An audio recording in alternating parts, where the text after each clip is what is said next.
Hello, welcome to the Alternative Podcast. Today we've got Nick with us, who's a fellow YouTuber, someone who we discovered from Alt Media United. Great community that Mark's growing there. But, Nick, do you want to tell us a bit about your journey? What actually got you to start your podcast that you've got? Yeah, so I've always been into the whole conspiracy, alternative type media type stuff, back in the day with I think my first foray into it was Loose Change 9/11, which I think was a lot of people's, back when 2005 or whenever that came out. And, Zeitgeist, that whole trilogy that came out forever ago. That was really the kind of, got the ball rolling for a lot of things. Alex Jones, even though he's over there now. But yeah, I just kind of, I was never deep into it. I wasn't like reading a bunch of books on it back in the day, but I was always interested by it because I always knew the society was off. Even when I was a kid, I was like, none of this stuff makes sense. But your parents were like, this is how it is, blah. And I'm like, no, I mean, I don't think it's really how it is. But yeah. So basically, what was it? About 2.5. It was early 2021.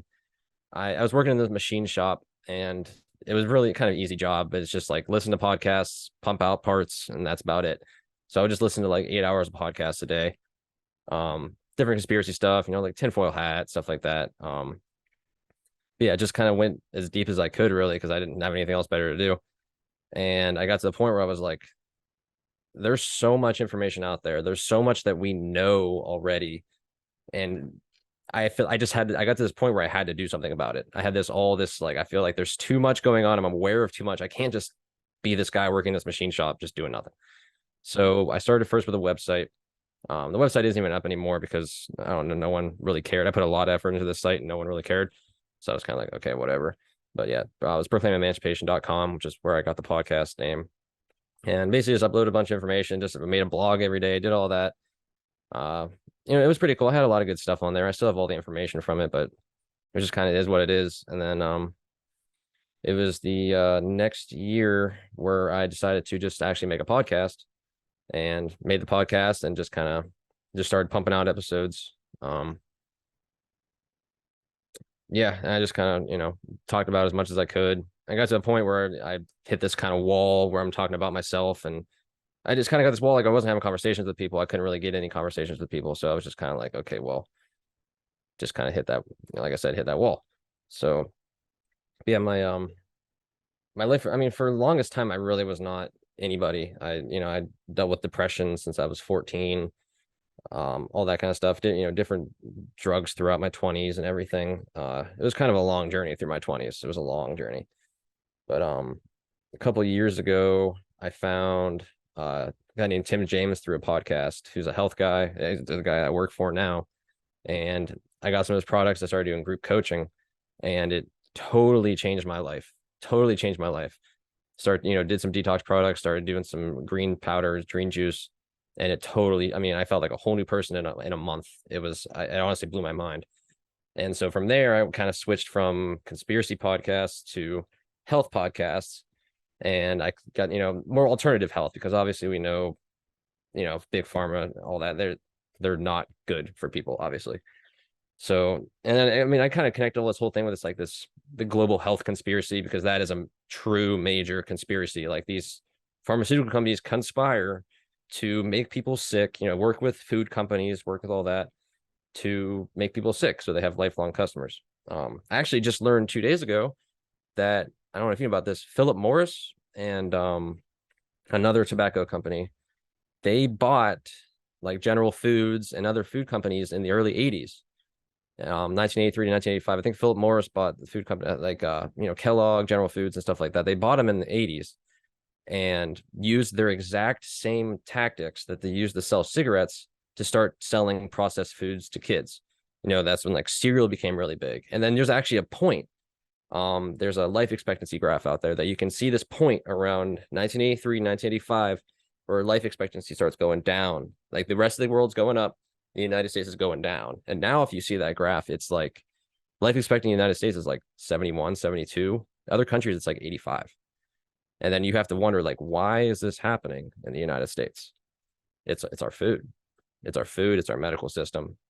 I'm sure you guys know, like half of our food over here is banned in the UK. Like It's insane. We're eating literally food that's illegal in half the world, and people are just like, and then we look at each other like, why is America so fat? Why are we all so unhealthy? Why is everyone depressed and anxious and have all these issues? I mean, it really stems from the food. We have a lot of food addicts, we have a lot of sugar addicts, and frankly now drug addicts with the way we've been bombarded with fentanyl. So yeah, it's a whole thing. I got, like I said, I got really deep into the health stuff. That's kind of where I'm at now. I'm really, because to me, none of the conspiracy stuff, none of the truths, none of that matters if you're not healthy. If you're not healthy, you don't have the energy to do what you need to do to, as they say, fight the new world order. You don't have the energy to do that. You're not gonna do anything. And also, it's just a mental clarity. Like, your gut and your brain are connected. If your gut isn't functioning properly, you don't have healthy bacteria in your gut, your brain's not going to function properly. So that is absolutely crucial. And most people's guts, people have, constipation issues. They have plugged up guts. They have 15 extra pounds of literal crap that they're carrying around in their body. Just, and that's how you detox. You got to detox through that. You detox through sweating, and people are sitting around, on their butts, eating processed foods and sugar and everything else. It's led to really a crisis in America where we're at now. It's really it's really, really bad, with how many people have heart issues and how many cancers are out there. And it's like, we know these chemicals in these foods are causing cancer. They're causing people to gain weight. They're doing all these things that we know. And, it's, there's basically a 9/11 going on every other day. The amount of people that are dying is from really you can it say it's heart disease or cancer or whatever, but really most of it stems from the food. It stems from vaccines. It stems from a multitude of things now. And that's, at this point, it's like, once you really wake up to the health everything, you realize that almost everything around us in the modern world, anything you go to buy in a store, is harming you in some way. Even if you go buy organic foods, with this appeal thing with Bill Gates, where they're coating these organic produce with this nanotech coating or whatever the heck it really is. It gets really wild when you start thinking about it more and more, and you start looking into it more. It's like, and you try to, I try to be this person that's just like sounding the alarm, like, hey, our food is poison. And people are just like, okay, I'm just gonna go drink canola oil. Just like, what are we doing? What are we doing? Can you just expand on what Bill Gates is doing with organic food? I've not heard of this. Yeah, I mean, he's doing a lot. I know the APEL, it's APEEL, and it's this coating that is going to be put on organic produce that essentially extends the lifespan. It's kind of hard because you go to the site and like actually look up information on it. It sounds all lovely and great, but it's, when you hear people actually report on what actually is going on, you're just like, this isn't good. They're talking about, injecting or using mRNA products in organic produce. I don't know how that works, but it's already bad enough with everything being genetically modified, with them being sprayed with Roundup relentlessly.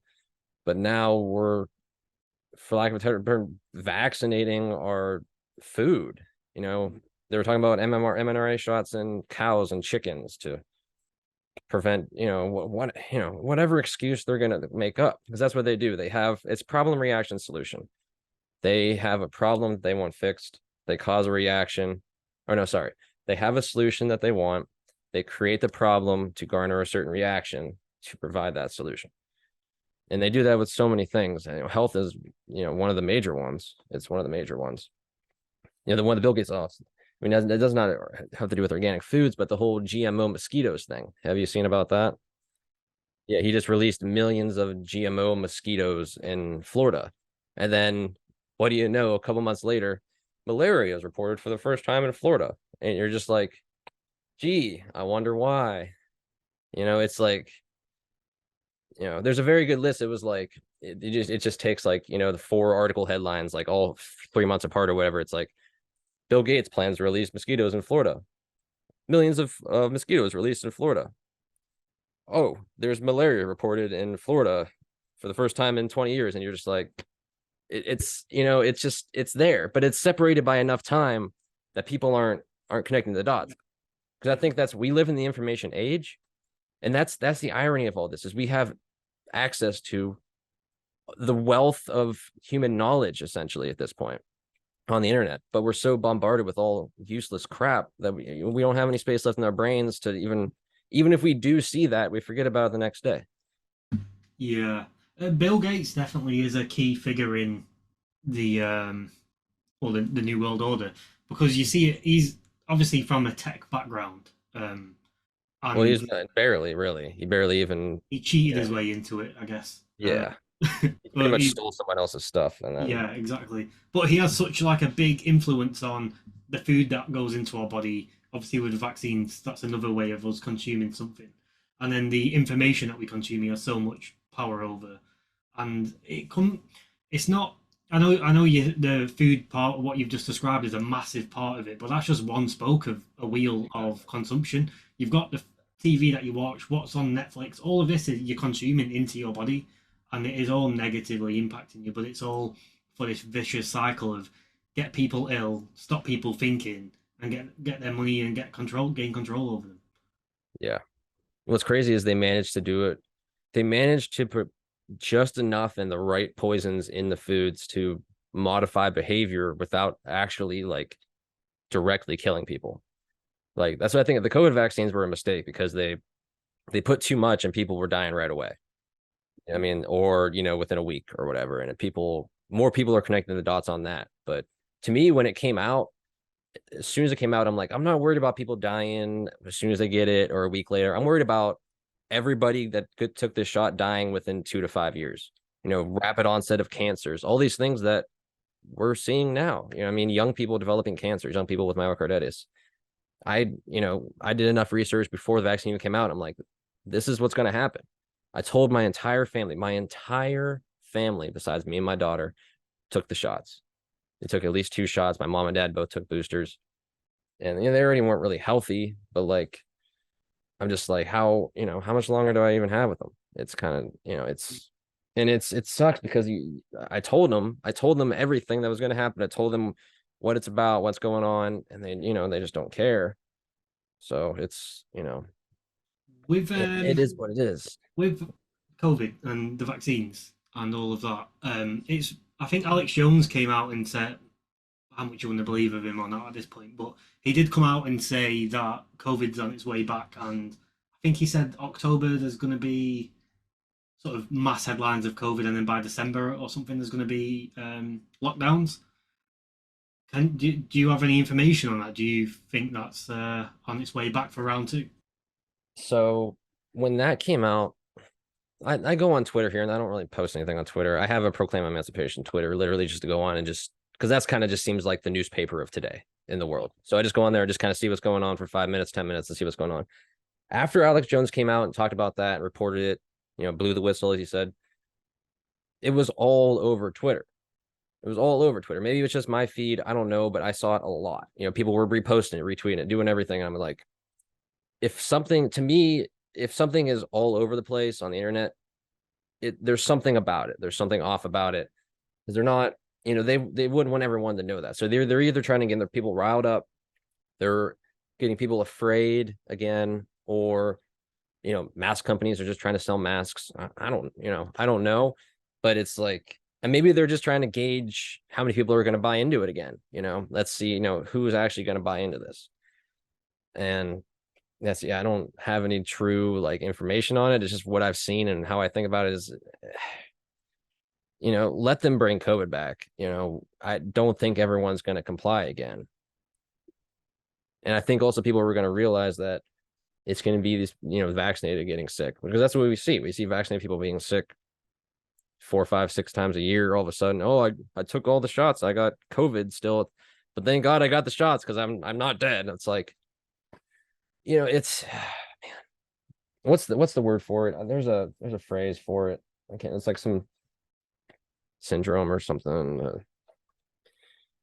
I don't know. Basically, where you just are accepting of whatever. I don't know. There's. Yeah, I think I know what you mean. I don't know what the word is though.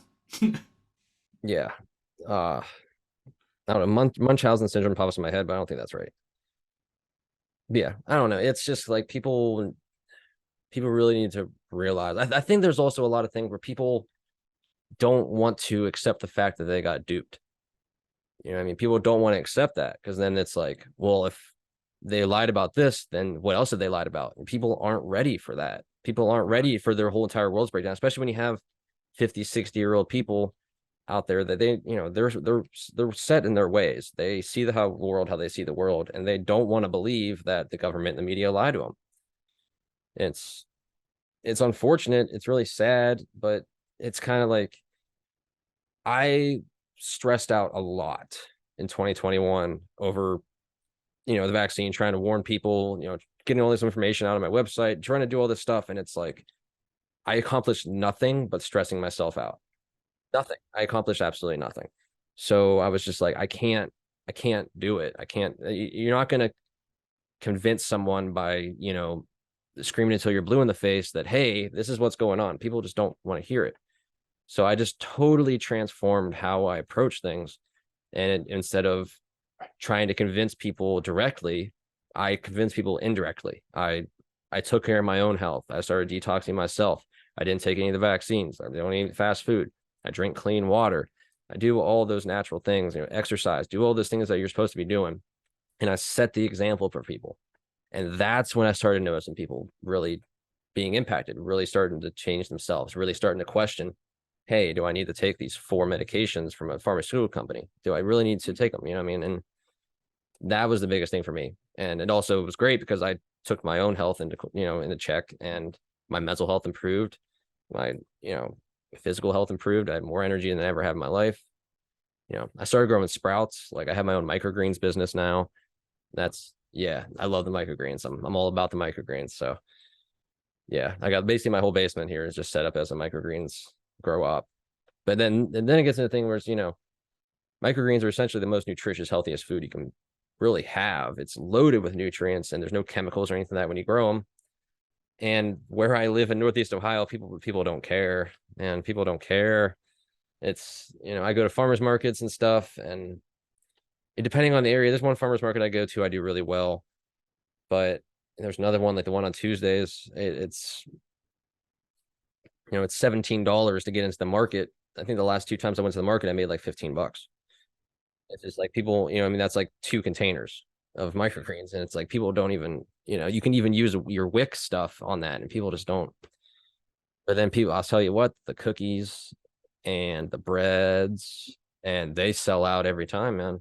They sell out almost every time. Yeah, there's a woman there that sells Rice Krispie treats, flavored Rice Krispie treats. I mean, little tiny little squares of Rice Krispie treats for like $3.50 a piece.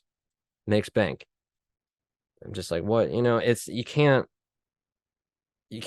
scream at people. Like, people don't care about health, so I can't really approach it from a health angle. Like, there's people that do. I can't say no one, that's, you know, but there's a lot of people that just don't care.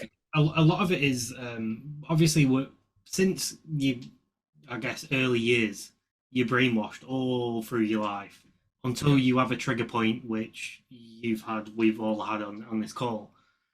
Some people go through, well, majority of people go through life with never ever having a trigger point of like, shit, this isn't actually reality, and they go through life thinking everything that everyone else doing around them is the norm and is the correct way of doing it. It's that sheep mentality that everyone's got, and then they're watching TV and they learn all of their habits and everything from Hollywood movies and TV series. So when it comes to, I'm going to say that we're a minority of people, even though I think this sort of truth community is growing rapidly ever since the pandemic. When it does come to the minority speaking out to these cheap people, different emotions will go through them, right? And it'll be fear, anger, all of these emotions which they've all their life they've gone through the comforts of living in a Western world, of not having to face these true emotions. So then instead of coming to you and speaking to you about your produce and getting sort of them emotions come forth in themselves, they'd rather just turn away from it and go to what they used to. And it will be these sugary drinks, these sugary foods. They're people are literally afraid, and they don't even know that they're afraid. They're just it's a defense mechanism just to go back to their comforts. People are in a constant state of fight and flight.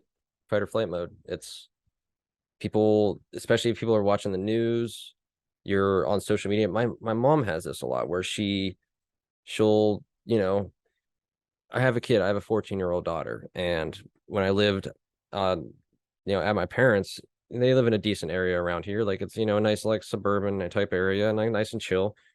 And my mom would get like freaked out if I let my kid go walk around or walk herself to the park or something. And I'm like, nothing happens out here. Like, but she's like, I saw online that, some kid got kidnapped. And I'm just like, okay. And like, I mean, I don't know. There's a lot of fear out there, man. A Well, that's lot the of other fear. side of it, right? Is we're exposed to fear from stories from all over the world. So people that are scared in even countries like Syria, for example, people are scared over there. We then share that same fear because we're reading about it every day, even Yes. though they're miles and miles and miles away. Our brains are like geared up just to deal with local events, like what's going on in your local village or community, not what's going on 200 miles away or 1,000 miles away, for that matter. Yeah. All that matters is local. That's it. That's all that matters, really. Like, yeah, your national government can matter or whatever, but how much does that actually matter? How much is the national government? It's different for you guys, but I don't know how much the United States federal government actually affects my daily life. It's not really that much. It's, it's all local, like local sheriffs and stuff. That's what really matters.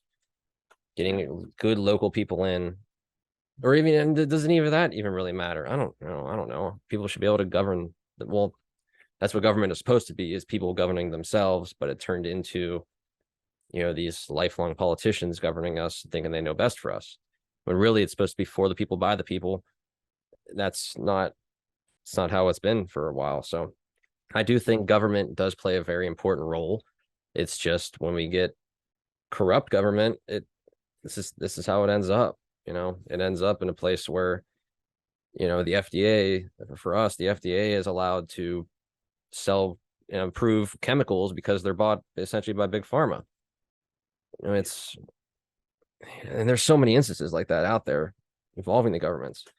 But there's a lot of good things. There's a lot of good things about the government, but there's also, they outweigh, the bad is outweighed the good at this point. Have you thought much about how you would change the system, or if you could, how you would change it and what you would do better?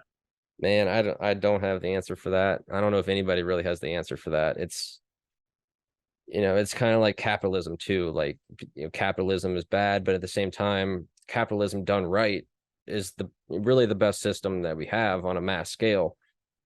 The problem is we have, millions or hundreds of millions of people all within this same system. Everybody has different needs. The United States is a very, very large place. It's very large here. And there's no real, like, people in California are different than people in Texas. People in Texas are different than people in Michigan. There's a lot of totally different worlds, but we're all united by this one government that says they have their best interest at heart when they don't. So it kind of gets to this point where, I don't know, to me, I mean, what I want to do, I think, is just honestly go off grid, go homestead, find 10, 12 families or whatever that want that similar lifestyle, live within a couple miles of each other, and live off the land. You each grow food, you each have cows, chickens, goats, whatever. You help each other out. You do what you need to do to get by. Now, as far as a full government, national government, state government, I got no idea on that one, man. I think some basic things that can be done are definitely term limits. We shouldn't have politicians be able to be in office for basically their entire adult life. That's a problem. But yeah, I mean, the system as it is just broken, but I don't have a true answer for what can replace it. Yeah. Well, when you say that the bad far outweighs the good, with the government and the government setup, do you not feel like this is how I feel, that there is good left in the government still? but that's shrinking and shrinking and shrinking the further we progress down this. And suddenly, since probably I don't know if it's since the pandemic or I've only just noticed it since the pandemic, but it feels like it's tightening up much more, and they're actually not that they've got that less now to lose of good that they're not actually that bothered about just going pure relentlessly bad. Yeah, it seems like everything is much more overt now. Like back in the day, it was much more not, it was just wasn't obvious back in the day. They've always been doing this stuff. It's just never been so obvious with social media. But I feel like they also got very, they've got full of themselves. Like they think they totally have the upper hand. I don't know, I've seen two different viewpoints on it. They either totally have the upper land and have got very brash about it and just kind of throw it in our faces. Like, what are you going to do about it? Or I've seen people say, which makes sense too, they're losing, which is why they've got sloppy and really just kind of throw everything out there because they know they're losing the grip of the people, which I'm starting to lean closer to that because I really think more people are awake than, are given credit for. They just aren't saying anything about it because there's still this, silent majority that are just remaining silent, but they don't, they don't want to be crazy because they go out in society and they see the people that are speaking out about it being ostracized. And so they're just kind of sitting at home, not saying anything about it. But, if you had everybody that was, realizing all these things at once, be like, we need to stop, do whatever it is. I don't know what it is, but something does need done. And people are really sick of it. People are really sick. And that's why the whole January 6th thing happened over here, which that turned out to be a major trap. That was a total trap. So yeah, I don't know. The problem is there's a lot of people that want to overthrow the government, but no one really has a good, replacement. What do we do to replace it? Because we have too many people that are not able. If everybody could homestead and, grow their own food, raise their own animals, do all that stuff, we wouldn't need a government. But because barely anybody knows how to do that, we need a government to take care of those people. We need these corporations to grow food for these people. So yeah, it is a complete system turnover, but it will need to make any sort of like movement moving forward with it. The education system needs to change. The education system is probably the worst thing about society, out in my opinion, because you're training people, young children are being trained to live this unnatural life. But if you train them on how to grow fruit and veg, how to live off the land, how to make stuff, how to manufacture stuff, all these what will we see as basic human like needs or things that humans should be able to do, all of that's irrelevant. I mean, when I was in school, we did, however, like what is it, like 30 hours a week? Only 1 hour per week was spent on any sort of like creative, like I think we had like design class, and that was 1 hour per week in combination with everything else that you learn. we didn't have anything at my school. My dad talked all the time how in the 70s they had like wood shop and home ec for the women, all stuff like that. And when I went to school, I graduated 2010. We didn't have anything like that. There was no food growing class. It was just school. We had this thing called activity period in middle school where they took a half hour out of each day and you can do whatever you want. You can go to, but everyone just kind of played chess or something. It was just, there was no real creative outlet. There's no gardening class. There's nothing like that. And, there are actually at the middle school here now, they are actually growing food. They actually have a thing set up on the top of the school where they're like growing lettuce or something like that, which I'm like, that's great. I want to push more. I've taught a few classes already, but I want to push more to teaching kids on how to grow sprouts and how to grow microgreens, because that's something that you can do pretty easily and in your home with a little tiny bit of space. And I've already taught a couple classes on it at like the library and stuff. And I want to go to schools and see if schools are willing to do that, because I can't really go to high schools. I don't think high schoolers are going to care about stuff like that. But to get to like elementary schools or middle schools, maybe that, because even if you go in there and there's 20 kids and just one starts growing food or is interested in growing sprouts or interested in growing microgreens, that's an absolute win. And that's a huge win because most kids aren't going to care. If most kids, you ask a kid today what they want to do with their life, they want to be a YouTuber, they want to be a TikTok star. And it's kind of like, okay, well, if that's really what you want to do, what kind of content are you going to make? And it's usually almost just kind of nonsense content they want to do, or video game content. But hey, if you want to be a YouTuber, you want to be a TikToker, and you want to do it gardening or urban homesteading, something along those lines, that, hey, I'm all for that because we need that. There's a lot of good channels out there that do that stuff. But to really, because for kids, it has to be cool. You know what I mean? Kids want to be cool with it. They want to see other kids doing it too. So I don't know how, but to be able to make gardening or growing your own food a cool trend, that'd be awesome. Now, there's a lot of kids, like there's some kids that go to the farmer's market that are like, 5 years old maybe, and they think it's the coolest thing that you can just clip food and eat it. They love that. They love it. Like the really young kids, I can see it with these kids. There's a primal thing, or it's an intuition or whatever you want to call it, that they just are supposed to eat food growing out of the ground.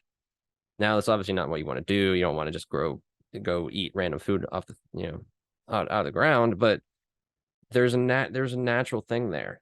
And so I think, and I get a lot of parents that are doing that. Like, no, you don't want to eat that. You don't want to eat grass or whatever. I'm just like, well, it's not grass.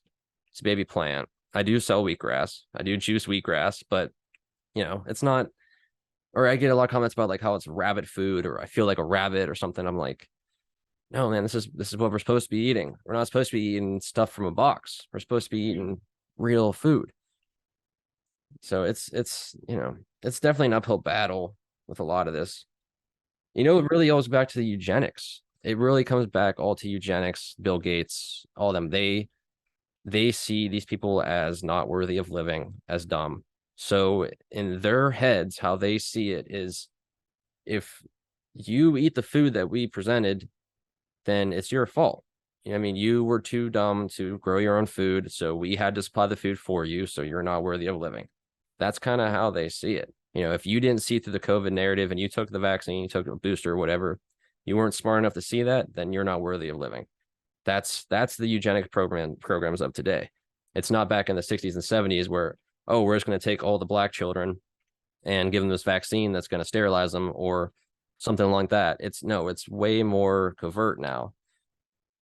Like some things have become more overt, some things have been more covert, but they've got really good at poisoning people. They've got really good at it. It's scary how how good they've got at it. Do you know what your farmers markets have you? Because I suppose it's somewhat varied sample size. How many positive interactions have you had, and how many sort of awakened conversations have you had with people? Oh, I get a couple each time. I do get a couple each time. Even at the slow market, like at that slow market, I think some of the vendors are really cool. I talked to, they're doing good things like community gardens around here and stuff like that. I've linked up with some pretty good people. There's good stuff going on. It's just very, dispersed. It's not large concentrations of people that really care. But what I found is the people that do care, they care. You know what I mean? The people that are into it are into it. So it's either you don't care or you're gung ho. I care about health. I care about what I eat. There's some in between, but it's mostly kind of that way. Like I get people where I just offer them free samples of microgreens. That's because no one's tried microgreens, so I have to give them free samples. And I guess some people that just like look at me and just kind of laugh, just like, no, I don't eat green stuff, or I don't eat anything from the garden or something. I'm like, okay, that's kind of odd, but I literally have that people say that to me. Like, I don't eat anything that comes from a garden. It's like, okay, well, what do you eat then? What, what I mean? I'm sure some stuff you eat comes from the garden. It's just processed so that you don't even know what the heck it is anymore. Yeah. It's actually like scary how it is a very serious problem, and it's good to hear that you're looking to do more in the teaching landscape of it, because I guess when you said the kids are interested, the 5 year olds and it just gets absolutely just pumped out of them as they go through their educational system. They look at, because I've seen children's TV and the adverts that come up. It's, to be fair, it's actually quite horrifying, the adverts that come up on children's TV. Um, because it impacts the subconscious. It's not just your conscious mind. It literally impacts the That's what mostly what advertisements and TV shows and all this stuff is for, is to impact you subconsciously. So it's just there, and you're not even realizing it. You know? When young kids are watching TV, you look at them and just they're slightly hypnotized by it. Yeah, you can't take the focus. There was one that really freaked me out and like kind of really hit me. I'm like, there's something more going on here. Back, my one friend's kid was like a year old, and she, she'd put on YouTube or whatever for him. Still does, and there's something else I want to talk about with that too. But there would be you'd be watching YouTube, and then an advertisement would pop up, and it would be like a blue screen or something like that. There was something like with a blue screen, and an advertisement would pop up. The kid would turn his head towards the TV before the advertisement came on. He'd be doing something, running around or whatever, and then it would stop for the, get ready to stop for the advertisement, and he would turn his head before there isn't even any sound or anything on the screen. And I'm just like, what the hell is that? And it would happen every time. The kid would turn his head towards the screen, and I'm just like, we know there's frequencies going on. We know that these TVs have frequencies. We know these sounds emit frequencies. Are they emitting this frequency that isn't even hearable? That this, he's like recognizing like, hey, I should look at the TV now because there's an advertisement. What's going on there? Like what I don't know. That really freaked me out. Yeah, that's weird. Yeah. Because he's just like kids just, just totally chilling, and then all of a sudden he looks at the TV out of nowhere, and you're like, yeah, because there is a pitch, isn't there, that as you grow older, you can no longer hear that pitch. Yeah. Like have you ever listened to or turned on an old school CRT TV or anything like that? The tube TVs. If you can find one and just turn it on, there is a very high pitched noise coming from that. Like I have one because I got an old Nintendo 64 that I still play on once in a while here and there. I got an old school TV just for it. And I put it on. My kid would come in the room and be like, "What's that noise? What is that?" And I'm just like, "What are you talking about? I don't know."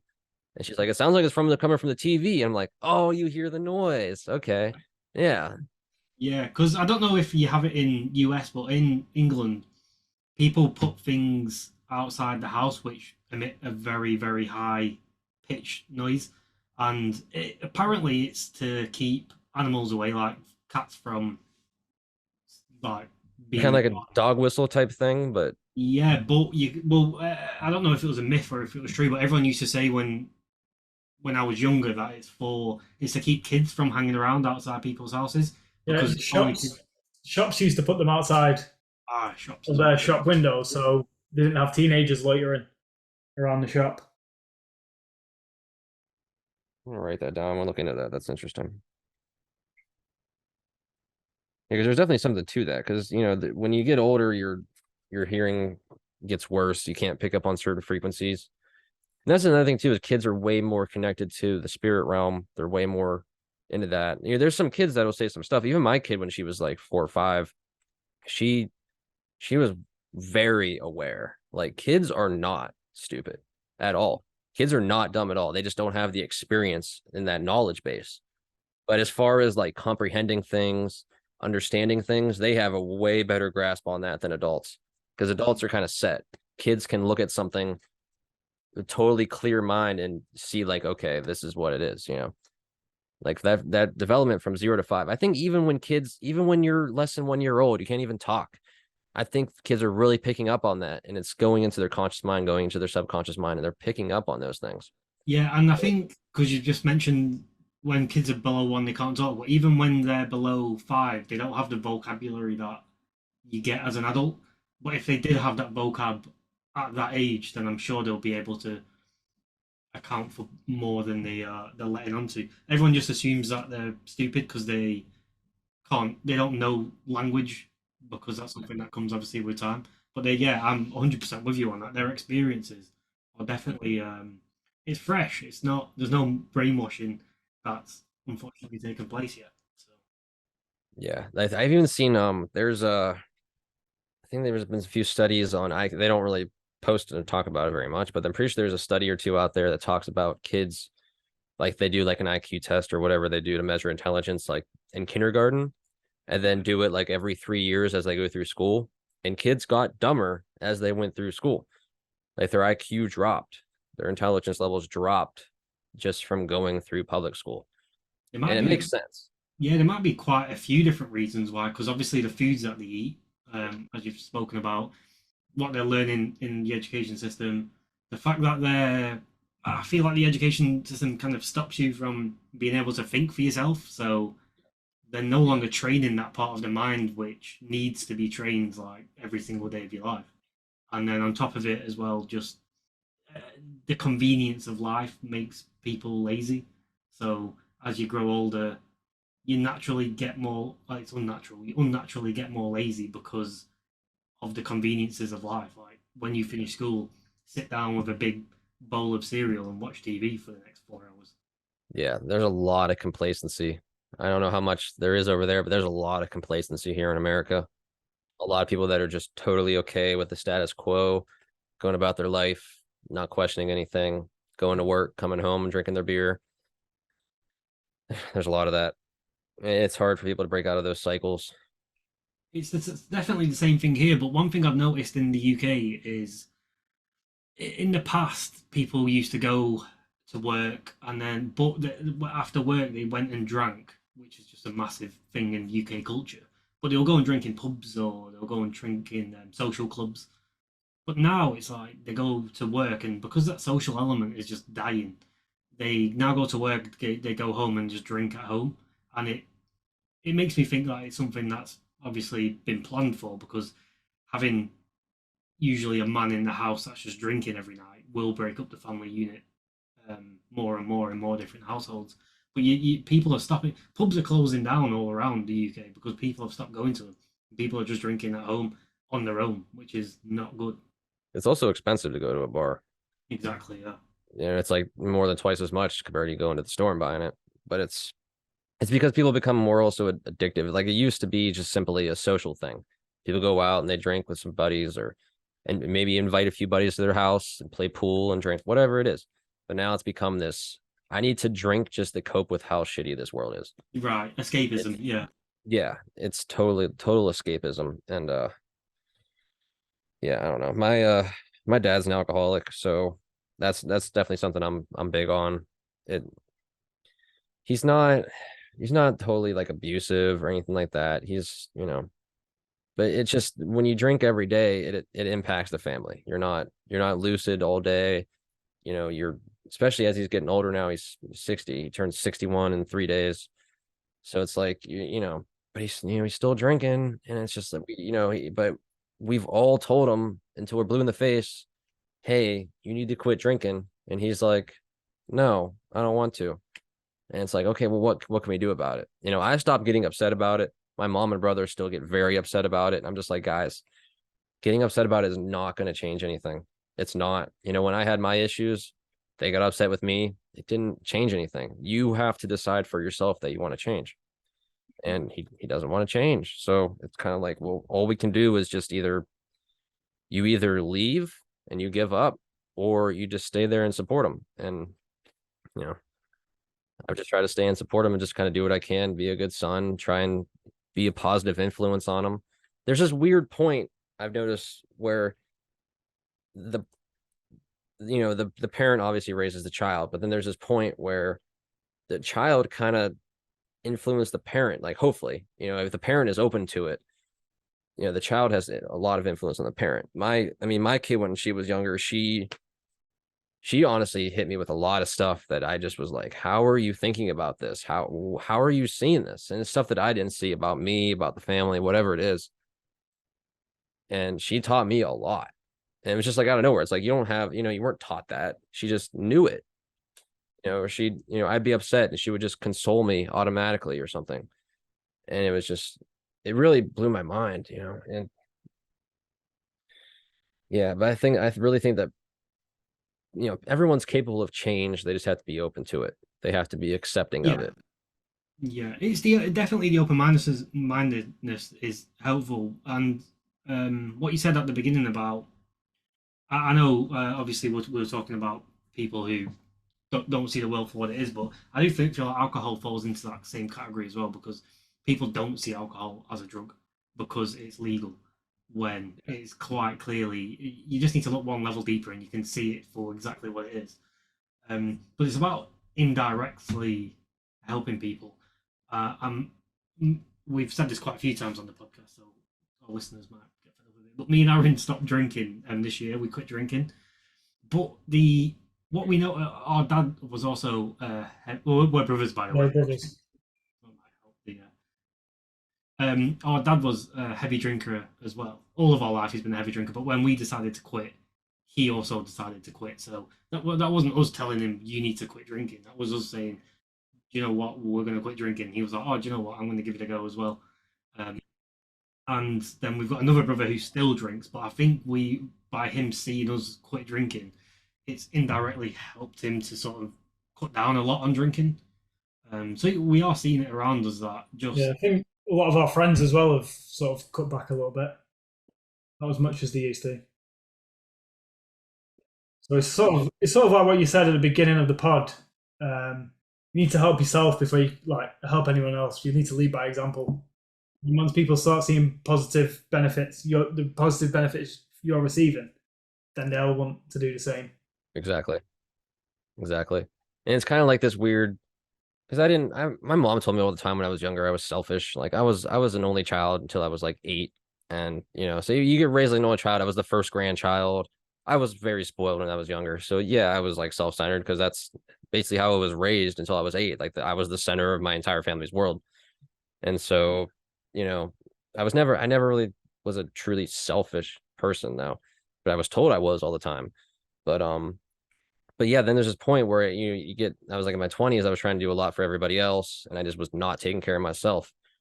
And I got this point where I had to start taking care of myself, and it was like this weird in my head, like, okay, you're putting all this into yourself, you're kind of being selfish about it. And it's like, no, it's not selfish at all, because you're fixing yourself, healing yourself so that you can help heal others.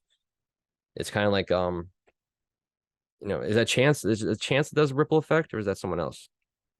No, the chance does vibrant. Yeah, there's a podcast called The Ripple Effect.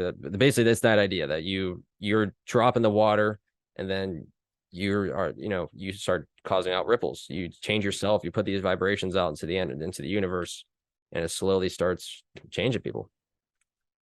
Yeah, it's so true. And I had this sort of learning since we set up the podcast. We've been on one hell of a journey and just been exposed to more and more and more. And then you get to a point quite fast, really, where you can just connect all the dots, and then you start seeing the world exactly for what it is. But my partner, on the other hand, she was quick to shut down any sort of theories, any conspiracies at all. But for quite a few, for quite a while, I would have been saying, no, this is how it works. This is how the world works. This is how it really works. You need to look at it from this way. And it just didn't have any effects. If anything, it made her more repellent to the idea of the world being as crazy as it is. So I guess through conversation and learning from other people, something flicked the switch in my mind just to say, do you know what, leave it. It's leading by example again. She'll see how I'm approaching certain situations, and that's what I've sort of recognized with it. Like, she'll question, well, why am I doing that rather than that? And then I've got that chance to explain, rather than just going to someone and saying, this is how it works, this is it. Wait, be patient, wait for the right time for them to be open to listen to it. And if they're asking you a question, that means they're open to listen to your answer. And there's an opportunity that you can sort of explain yourself. And you might move someone slightly, like an inch at a time, but it doesn't take long for someone just to start connecting the dots and seeing the world for what it is, because it is all connected in this mad way. That's another thing too, is that if people aren't picking up on it and you're supposed to pick up on it, God kind of will have a way of just kind of, he can nudge you, but he can also just kind of smack you into like where you're supposed to be and what you're supposed to do. Like sometimes you can just get hit with something, it's just like, hey, you're supposed to be doing this, so you're going to stop doing that and you're going to do this now. For me, like July 2022, I had a really bad work injury. I was working at a different machine shop, and we machined these giant 3-ton block parts, and I unbolted it from the table. It fell forward onto my feet, crushed my feet, and I was over this ledge, and it broke my ankles and everything. Like, got really lucky. Like every time I got some like weird PTSD or something in my head about it, but whenever I replay it in my head, I feel like it should have gone way worse. Because luckily I was on this platform, this like raised platform. And when it fell on me, it kind of pushed down the platform. My feet pushed the platform like this. So like if I was on concrete, my feet would have been flat. I mean, this was a 3-ton metal block. But yeah, I got really lucky. My coworkers did an amazing job getting that thing off me. I got out, I got my feet out. And but yeah, I was in the hospital for like 2 weeks. But when I was in the hospital, when I first got the emergency room, they pulled me in. They said, they put me under, anesthesia, not anesthesia, they just knock you out or whatever. And I wasn't totally out. I just kind of went somewhere else. And it was almost like a DMT trip. It was like I was somewhere else and I had this total realization, like this was supposed to happen. I don't know why right now, but on some level, this was supposed to happen for some reason. This was God telling me, hey, because I did not enjoy my machine shop job. I was miserable there. I didn't like doing it. And so this was God telling me, hey, you're going to do what you want to do. Because I was already planning on doing a microgreens business because I already went to like a farmer's market. I went to a farmer's market literally 2 days before it happened. I literally just went there with one tray, a little bit of sprouts, and just kind of sold some stuff. And I didn't really take it as serious because I was working that job. So I feel like to me, that was kind of the way of, hey, you're going to stop working this job and you're going to go do the microgreens now. So I spent a ton of time when I was off, full prepping the business. Full prepping the business. Just all the research, did a full business plan, how I'm going to do it, what varieties I'm going to grow. I started practicing more how I'm going to grow. And that's, kind of how I ended up. And on top of that, because I needed a side job. I knew I wanted to do the microgreens business, but I needed a side job too off the bat because I knew it wasn't going to be sustainable to live right off the bat. And I got really lucky. And Tim from Chemical Free Body, he offered me a job in like March this year. And I took that and I was able to, do that and have the microgreens business. So that's something I love because obviously I'm passionate about health. I did group coaching with them for like 2 years and it really had a major impact on my life. Like our greens powder is amazing. All the products really changed my life. And so being able to work for him now is awesome. So it's awesome because we have all natural products. Everything's totally natural, organic. There's no additives, no fillers. And like he taught me so much about all that. Because even if you go buy supplements, there's a lot of supplements that have a bunch of crap in them. Titanium dioxide is a freaking metal nanoparticle. Like it's just in whatever. It's just the color thing is white. There's so much stuff like that out there, and they're adding more and more too. I mean, there's a laundry list of freaking additives that they add to stuff just because it's cheap or whatever. But they're not even necessary. A lot of synthetics. There's a lot of crap.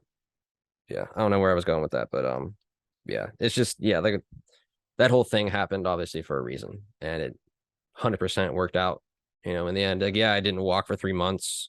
I almost lost my foot. I got some scars. I'm sore all the time, but I feel way better than I would have keep working in that job. So, because I was just miserable. I didn't enjoy what I was doing. So, and that's really key. You got to enjoy doing what you're doing. A lot of people that I know, if that was to happen to them, they would still be sort of playing the victim now. You, on the other hand, you've seen it as an opportunity. Like that's like the secret to life, right? Is everything in your life is an opportunity, and it's an opportunity for you to learn from, and the experience is something for you to learn from.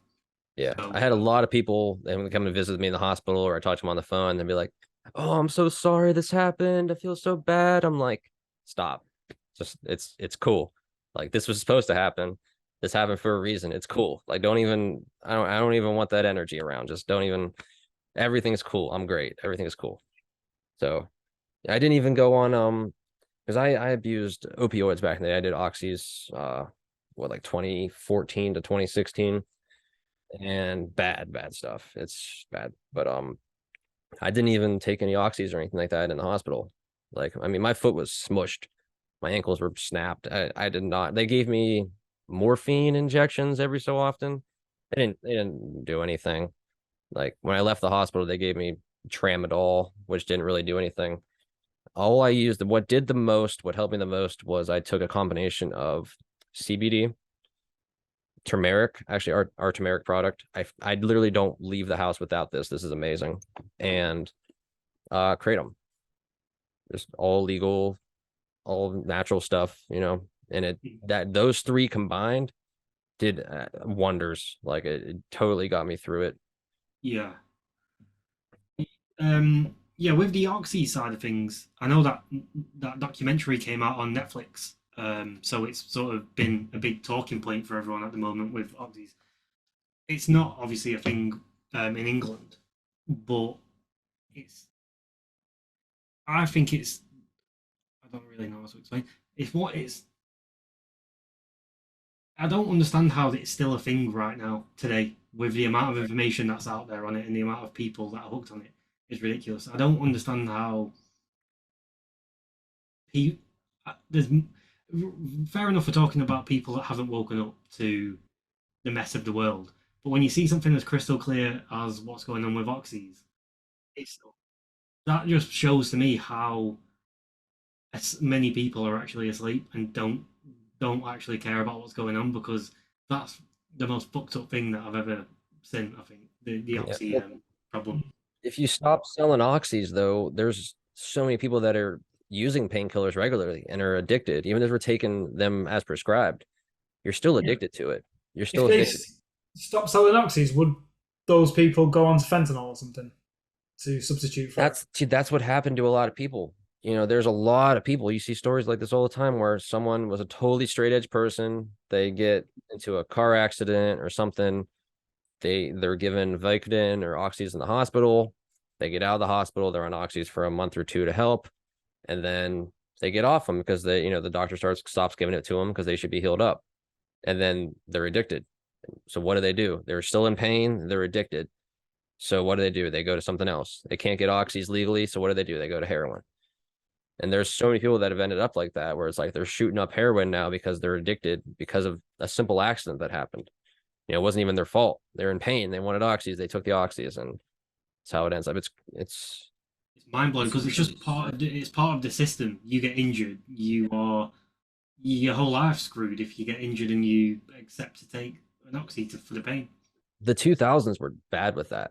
I mean, they were just handing them out like candy. Like literally just handing them out like candy to people. It's just like, oh, you got a headache, here's some Vicodin.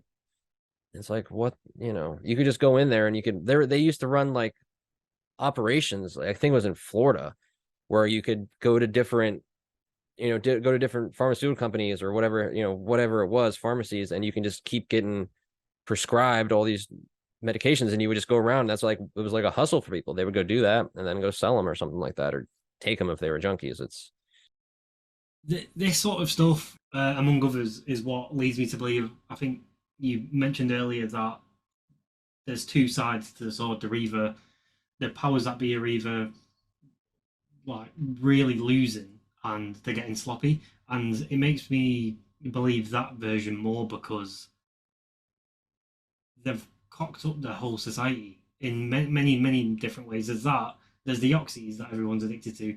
If you're not addicted to them, then you're more than likely going to be a member of this sort of trans community, which is another sort of form of brainwashing to weaken people. If you're not involved in that, then you're going to be part of the family unit being destroyed, or you're going to be in alcoholism, and so on and so forth. Everything sort of points at weakening the society, which I can't get my head around why. Why would you want such a weak? I know they want the control side of it, but in terms of the military and the protection side of it, what's the game plan? Well, the military itself plays a role, plays a purpose. It's conquest, it's destabilization of other countries that are doing things the right way. Yeah, I grapple a lot with that too, because it's like, okay, why would we destroy a society? Why would we spray chemicals in the air that everybody has to breathe in? You know, why would we do that? The larger agenda is more important to these people.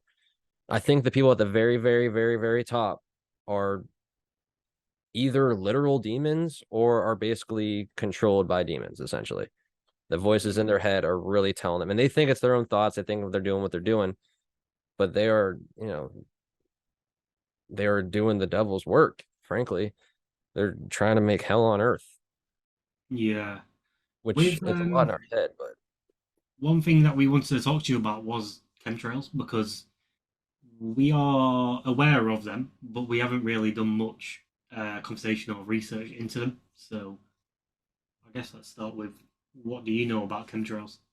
so the common chemical, or what they're spraying mostly are aluminum, barium, and strontium. They're nanoparticle forms, and those are the ones that, you see quite a bit. But there's also a lot of other stuff out there that they're spraying. Who knows what else they're spraying at this point. But the main ones have been aluminum, barium, and strontium. And this is known for a fact because we've seen it in their papers, we've seen it in their documents. And there's also plenty of people around the world that have done soil samples finding extreme elevated levels of aluminum, even like on the tops of mountains and stuff like that. The people go to just somewhere that should have been untouched by man, and they're finding 10,000 times the normal limit of aluminum. And it's okay, well, how does that happen? Well, we know how it happens because they're spraying it in the skies. But there's a couple reasons that I've come across that seem to, I think it's a combination. One is because they're basically making this metal layer in the atmosphere. So they have this like metal nanoparticle layer essentially that they can bounce frequencies off of. It has to do with HARP. It has to do with cell towers. That way they can triangulate using different frequencies off of the, off of the layer. And there's also, it's simply really just to poison people, to damage crops. Monsanto has a specific seed that they have modified to be aluminum resistant, because aluminum's, it's very toxic for plants, it's toxic in humans. And they've made specific modified seeds that are resistant to aluminum on top of being resistant to Roundup. So Monsanto is obviously part of it. They're, the evilest of the evil when it comes down to it, really. But yeah, it's what else? There's something else I'm thinking that they spray. I'm trying to think. Yeah, and I've seen in other countries, I've seen some weird reports out of other countries where they'll spray in the sky, and then like a whole village will come down with like these respiratory illnesses and stuff like that. And people have had like Ebola like symptoms after spraying chemtrails. But it's, God, that's one thing I bring up to people all the time, because it's like, you can literally, I can understand a lot of things, with health or whatever, because you can't see it. You're not seeing it in front of your face, but all you do is look up and you see these things. And I still get people that are like, oh no, it's contrails. I'm like, you can clearly see the ones that are contrails, because they'll have to be like this long in the sky and then they'll dissipate. The chemtrails, they stay, they keep going, and then they spread. But people aren't looking at the sky enough to realize, like, oh, that trail that I saw 2 hours ago is 4 times the size now and taking up half the sky. People aren't, it isn't registering for people. And chemtrails, I think, is the one that truly like really gets to me the most, because it's, how do you get away from it? There's no getting away from it. It's in the air all around the world. It's nice out here. It's like 70 degrees, kind of a nice fall cloudy day. I like this kind of weather. I have all my windows open. It's like, should I even have my windows up, even with a screen? Because if there's nanoparticles, they're getting through a screen, and that's not going to do anything for that. And it's like, am I just letting nanoparticles in my house? But then it's, it's kind of like this balance. Like, okay, do you not get any fresh air ever? Which I think is kind of what they want people to do. They want truthers to realize, oh, they're spraying the skies, so we just don't go outside and we sit inside on our computer and complain about it. But it's, yeah, it's kind of a what do you do? And really what it comes down to, you just have to detox regularly. You have to eat as healthy as you can, drink as much clean water as you can, and detox as much as you can, because you're going to get it no matter what. Something's going to get in your system no matter what, and you just have to have a strong system. That's the thing. If you have a strong immune system, you can beat COVID, whatever the heck COVID is. But it's this total backwards way of health to, oh, you got these symptoms, let's treat these symptoms. It's like symptoms are simply the visible or feelable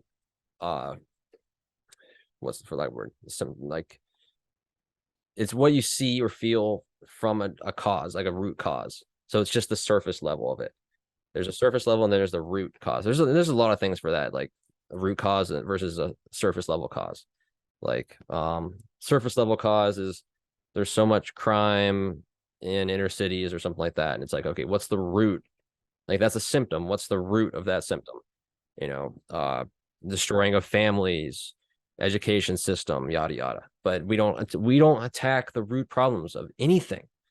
It's always surface level. Oh, it's you have a fever. Let me give you this synthetic drug so that you don't have a fever anymore. When that fever plays a role. If you have a symptom, it's playing a role for some reason. Like fevers are extremely important. Being able to heat up the body is very important. That's why saunas are so amazing. Like I love my sauna, man.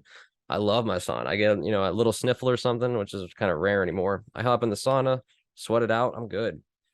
It's not even, a question anymore. People aren't doing that.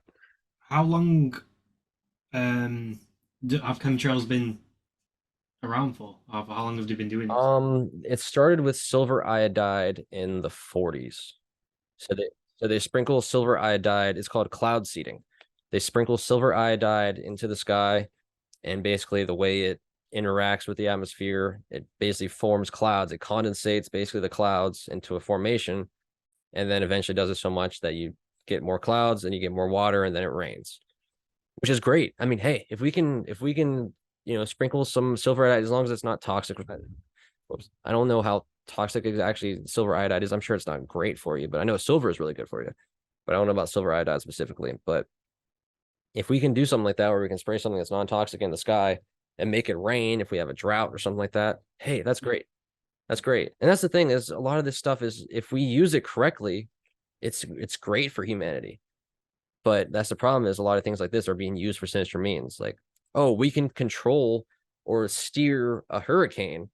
Let's, instead of like steering it away from the country, let's just slam it right into, a major part of the country or something like that, or a part that's very susceptible to hurricanes.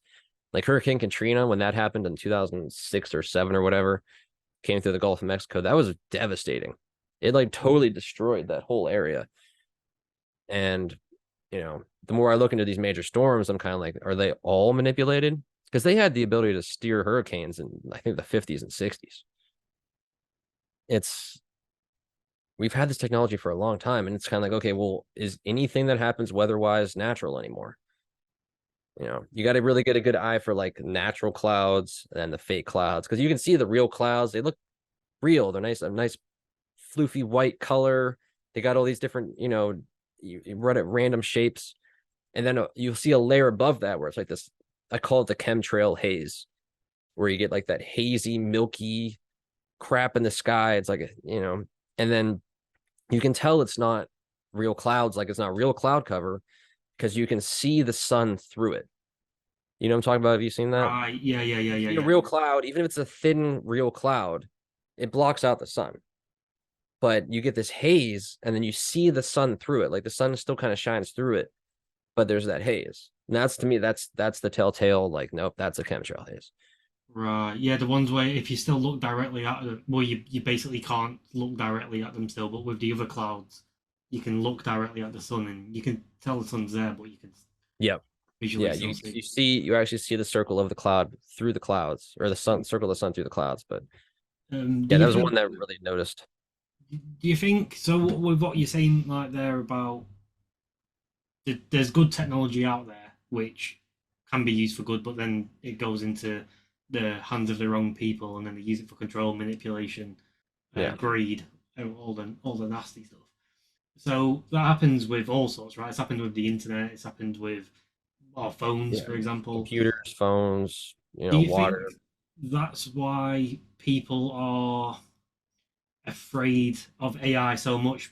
Not because if you look at AI, like at face value, if someone that didn't know anything about the world that we live in and we told them about AI, they'll probably say that's good technology. You can use it for this, you can use it for that, you can use it for all these good things.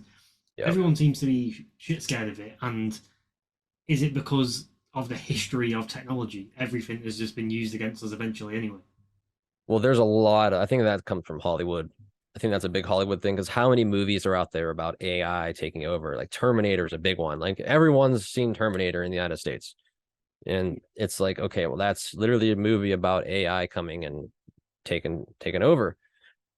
And I think a lot of that fear comes from that. Now, there's obviously very legitimate reasons to, worry about AI, but yeah, like it's a tool like anything else. Like I've used Chat GPT here and there to write up a few things, like really simple, because it's like something that's very like for me to understand fully and summarize a very scientific article, like, or a scientific study, all those numbers, and there's a lot to it. And like I don't know what half of this means. I'm just gonna throw it in Chat GPT, have you summarize it, and bam, there you go. Which, like, for monotonous tasks like that, or something that would take a lot of time, it's great. It's fantastic.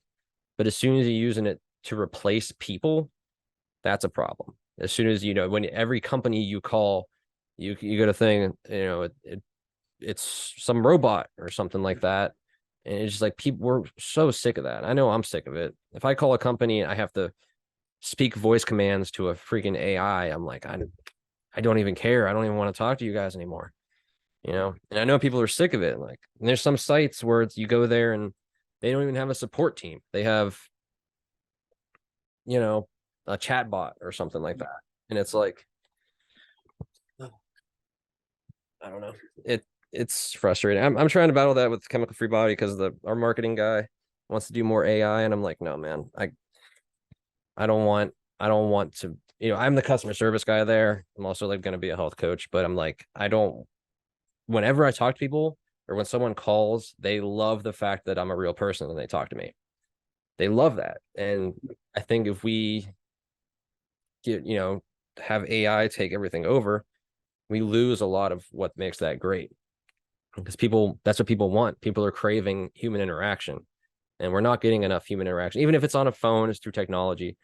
Still, like, what we're getting instead is, much worse. People are sick of talking to bots, and it also takes, you make a call, and you got to go through all these prompts. You got to press all these buttons, say these voice commands, and it's like 5 minutes just to be able to talk to a person.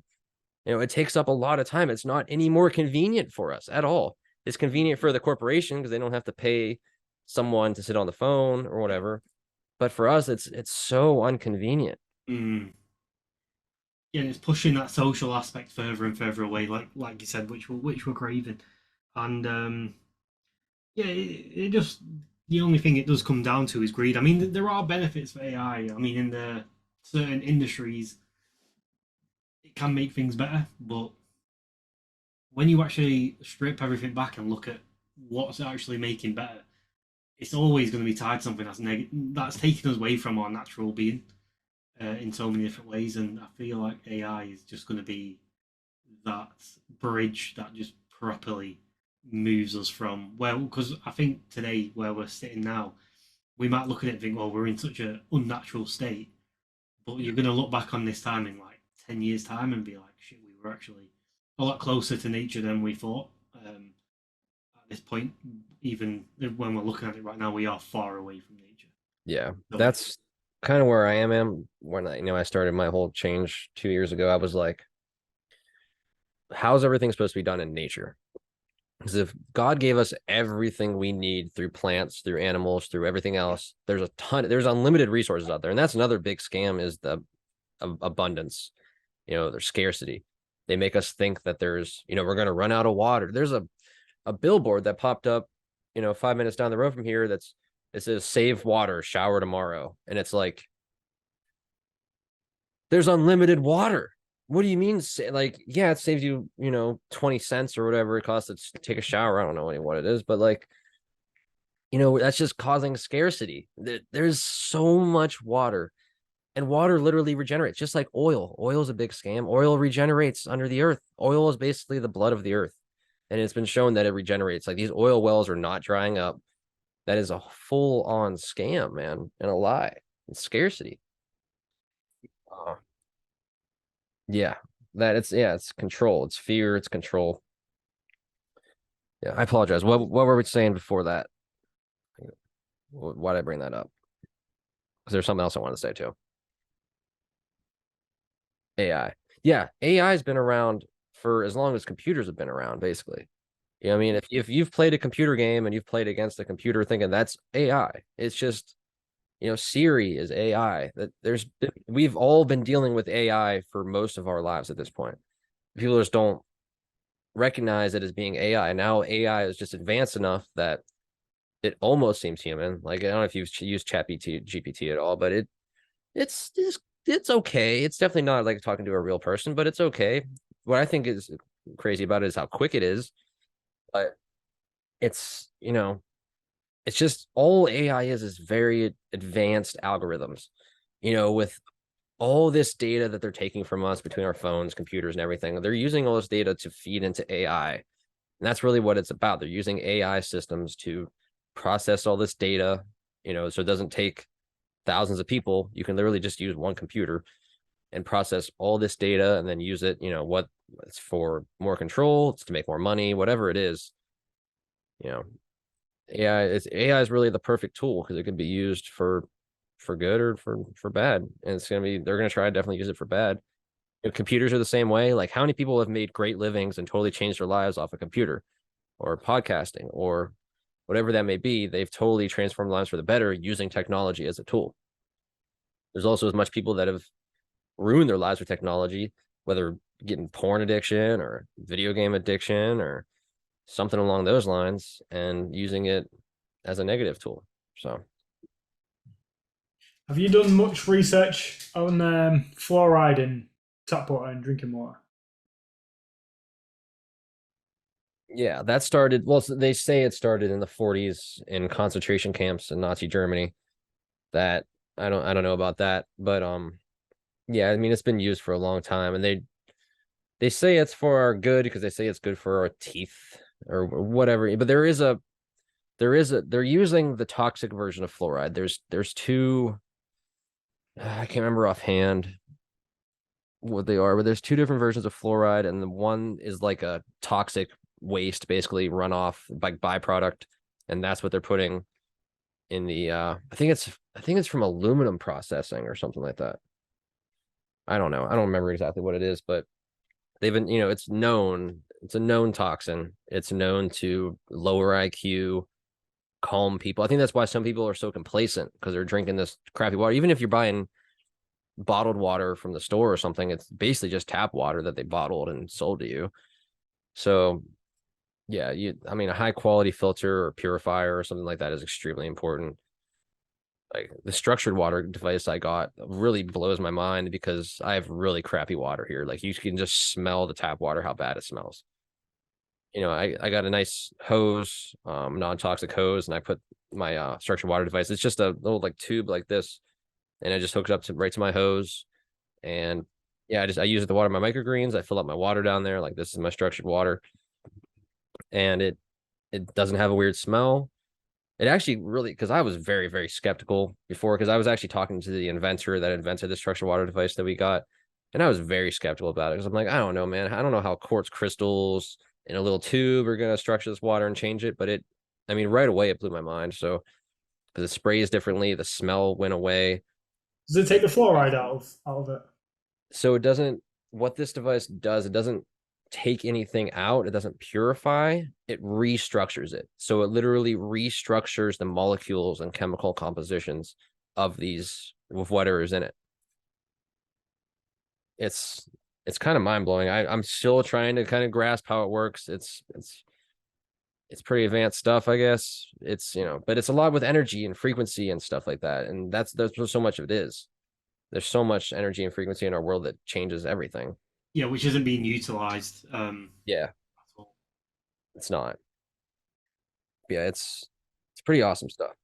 So this is a bit of a taking us somewhere else, but when I came across your podcast, the first thing I listened to was your episode on flat Earth. And due to recent episodes, flat Earth, Antarctica, all of that stuff has become more and more interesting and fascinating for us. So I was wondering what your views are on Antarctica and what Antarctica is, there was a period, I think in like 2016, where I became semi obsessed with Antarctica. And I watched like as much stuff on YouTube or whatever as I could possibly find. Cause I was like, there's something going on here. I don't know what it is, but they're definitely hiding something in Antarctica. There's like the supposed Nazi base there. The Nazis were interested in it and stuff like that. I'm like, and then you got Admiral Richard E. Byrd, who says he, flew to the North Pole or flew to the South Pole, Operation High Jump. I'm sure you've heard about Operation High Jump. And that it's all very, very fascinating, but it's kind of also how much of it is put out there to mess with us.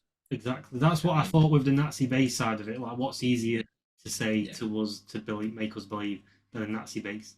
Well, there's something too, because they say that when they fled Germany, they fled to Antarctica, or sorry, fled to Argentina, which is, it's sort of close to where they said that base was. So, I mean, it's possible, but I haven't seen it. You know what I mean? I'm kind of at this point where anything online can be faked.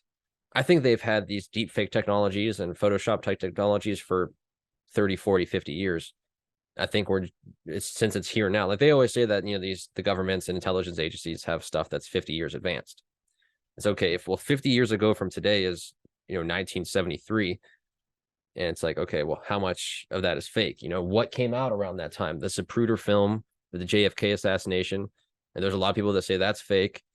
So it's, how much anything digital today is real, I don't know. But yeah, Antarctica, I mean, if you subscribe to the flat earth theory, it is a big ring around everything. Which, I mean, it's possible. I don't know, but to me, I feel like if it's a big ring, we can, that's a huge area that it's a massive, massive, massive circle, like a massive diameter of space. So you have to go all the way around that whole thing. I don't know. It's possible. I mean, there's a lot of talk about extra land.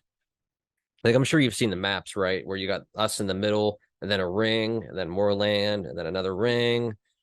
I don't know how true that is, but yeah, to me, with flat earth, I just know that it's not the model that they're telling us. I don't even say that for sure I'm a flat earther because the earth could be a massive, massive sphere that we can't tell. Like 8 inches per mile squared is a lie. 8 inches per mile squared is not true. That's provable at this point. It's not true. So what, is it a massive, massive sphere? Is it flat? I don't know for sure. But yeah, one of the big things this is the number one thing that I tell everybody when I talk about flat earth is one, I don't know for sure that it's flat. I'm not technically a flat earther. And two, you can see with your eyes how their model doesn't make sense. Because their model is, okay, we're spinning on our axis at 1,000 miles an hour. The Earth is spinning around the sun at 66,600 miles an hour. Interesting number, too. And then the solar system is spinning around the galaxy at 400,000 miles an hour. And then the Milky Way is spinning, however, million miles an hour, whatever. And if all of that's going on, all this movement is going on, how do we see the same formations of stars in the sky night after night for as long as there's been recorded history? We have the pyramids that are, how many structures around the world are in Orion's belt? Structure like Orion's belt. There's so much stuff like that. All the recorded archaeology or astrology and stuff, or astronomy. Geez, there's no way that model is true and all the stars in the sky just stay the same. There's no way that's possible, period. The North Star, it stays in that same spot. Like it moves very, very, very slightly, but it stays dead north. I think what I'm pretty sure you mentioned it on your episode where it was like one of the first things you're told as soon as you get into the education system is the world's round and this is the way we live. And then throughout the rest of your journey, that's drilled into your head. So whenever you approach anyone with any other theory, whether it be flat Earth or anything at all, they're always quick to say no because that is one thing that they've known their whole life. So it's like one of the things: can they let go of it? We don't know. But then the a bit deeper than that is more and more that I find out now, I find out that they were wrong in what they taught me through my education system. Not all of it's completely wrong. Some of it's just sort of misled. They've just sort of tweaked the information that they're saying or how they're saying it to make you think one way about something. So why not? Why would we just think that they're right about the solar system? Why would you think that information is correct? And I'm not saying it's round or flat. I'm just saying I don't know. It could Exactly. be either. That's the thing, is we don't know. Anybody saying that no, it's definitely flat, they're, you don't know. You don't know unless you're going up and you've been, if you've hit the firmament and you've been way up there and you can see as far as you can see and it looks flat, fine. Or unless you're outside of it, whatever. But we don't know for sure. That's the thing is too, is I don't think I know we're not meant to know everything about this realm. I think if we constantly just run that hamster wheel of just trying to figure everything out and gain all of the knowledge, we end up learning basically nothing. Because it's just, you're just trying to focus so much on the world, and especially the way they've manipulated every bit of knowledge at this point. It's like, what can you trust? For me, like old books, I think are the most trustworthy thing, like books pre like World War II. Because I feel like modern history is kind of like pre and post World War II. Well, then pre and post 9/11 too. But now it's pre and post COVID. They constantly have these events throughout history where it's like there's a clear before, clear after. Jesus, they're before Christ, after Christ. It's, they set these hard lines in the sand where they basically do these massive whatever, some sort of massive operation of some kind that changes the world forever. There's evidence that they used to teach flat earth back in the day. Not in America, but yeah, it's one of those things, like you said, it is, you go into every classroom, there's a globe, there's a flat map, that just looks like the globe placed on a thing. That's the number one thing. What I see now with so many kids is the two things that, like, boys, they teach boys about space and they teach boys about dinosaurs. Like, how many kids' shirts or clothes or whatever, it's like dinosaurs and space and stuff. And, I haven't seen any evidence that dinosaurs are real. I don't know if you've looked into that much, but there's a lot of weird stuff with dinosaurs.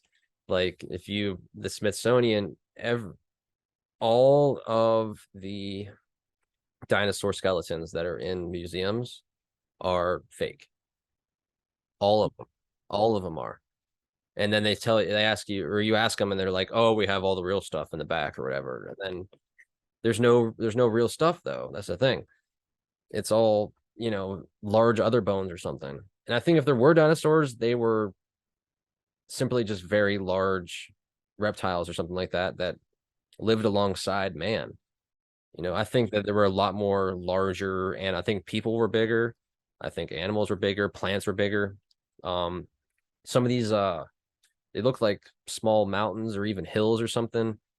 They look like giant petrified tree stumps. Have you seen those? What's one? I think it's Devil's Tower or something, I think is one. There's one in like a desert in like Nevada or Arizona or something. And you look at it and it looks like a massive petrified tree stump. Just look from the bottom. Yeah. Share it on the screen. And you see like the roots kind of going down off the side. Yeah, let's see if we get this. Yeah, so there's some angles of that where it looks like a massive tree stump. There's other ones that are very, very similar to that. Yeah, it just looks like a giant tree stump. Like, I'm sure you've heard like the tree of life or something. What if this tree of life, there were just massive trees around, and it was like, who knows? I don't know. I've seen some ones that even look way more tree-like than that. They'll have like the sides coming down with almost like roots looking. I don't know. how old do you think humanity is? I don't know. I really don't know. It's either 6,000 to 10,000 years, or it's millions of years. I don't know if there's really anything between that. I don't trust carbon dating, really. I think carbon dating can be manipulated or, done a certain way. And it's not even effective. And they even admit that it's not effective past like 30,000 years or something like that.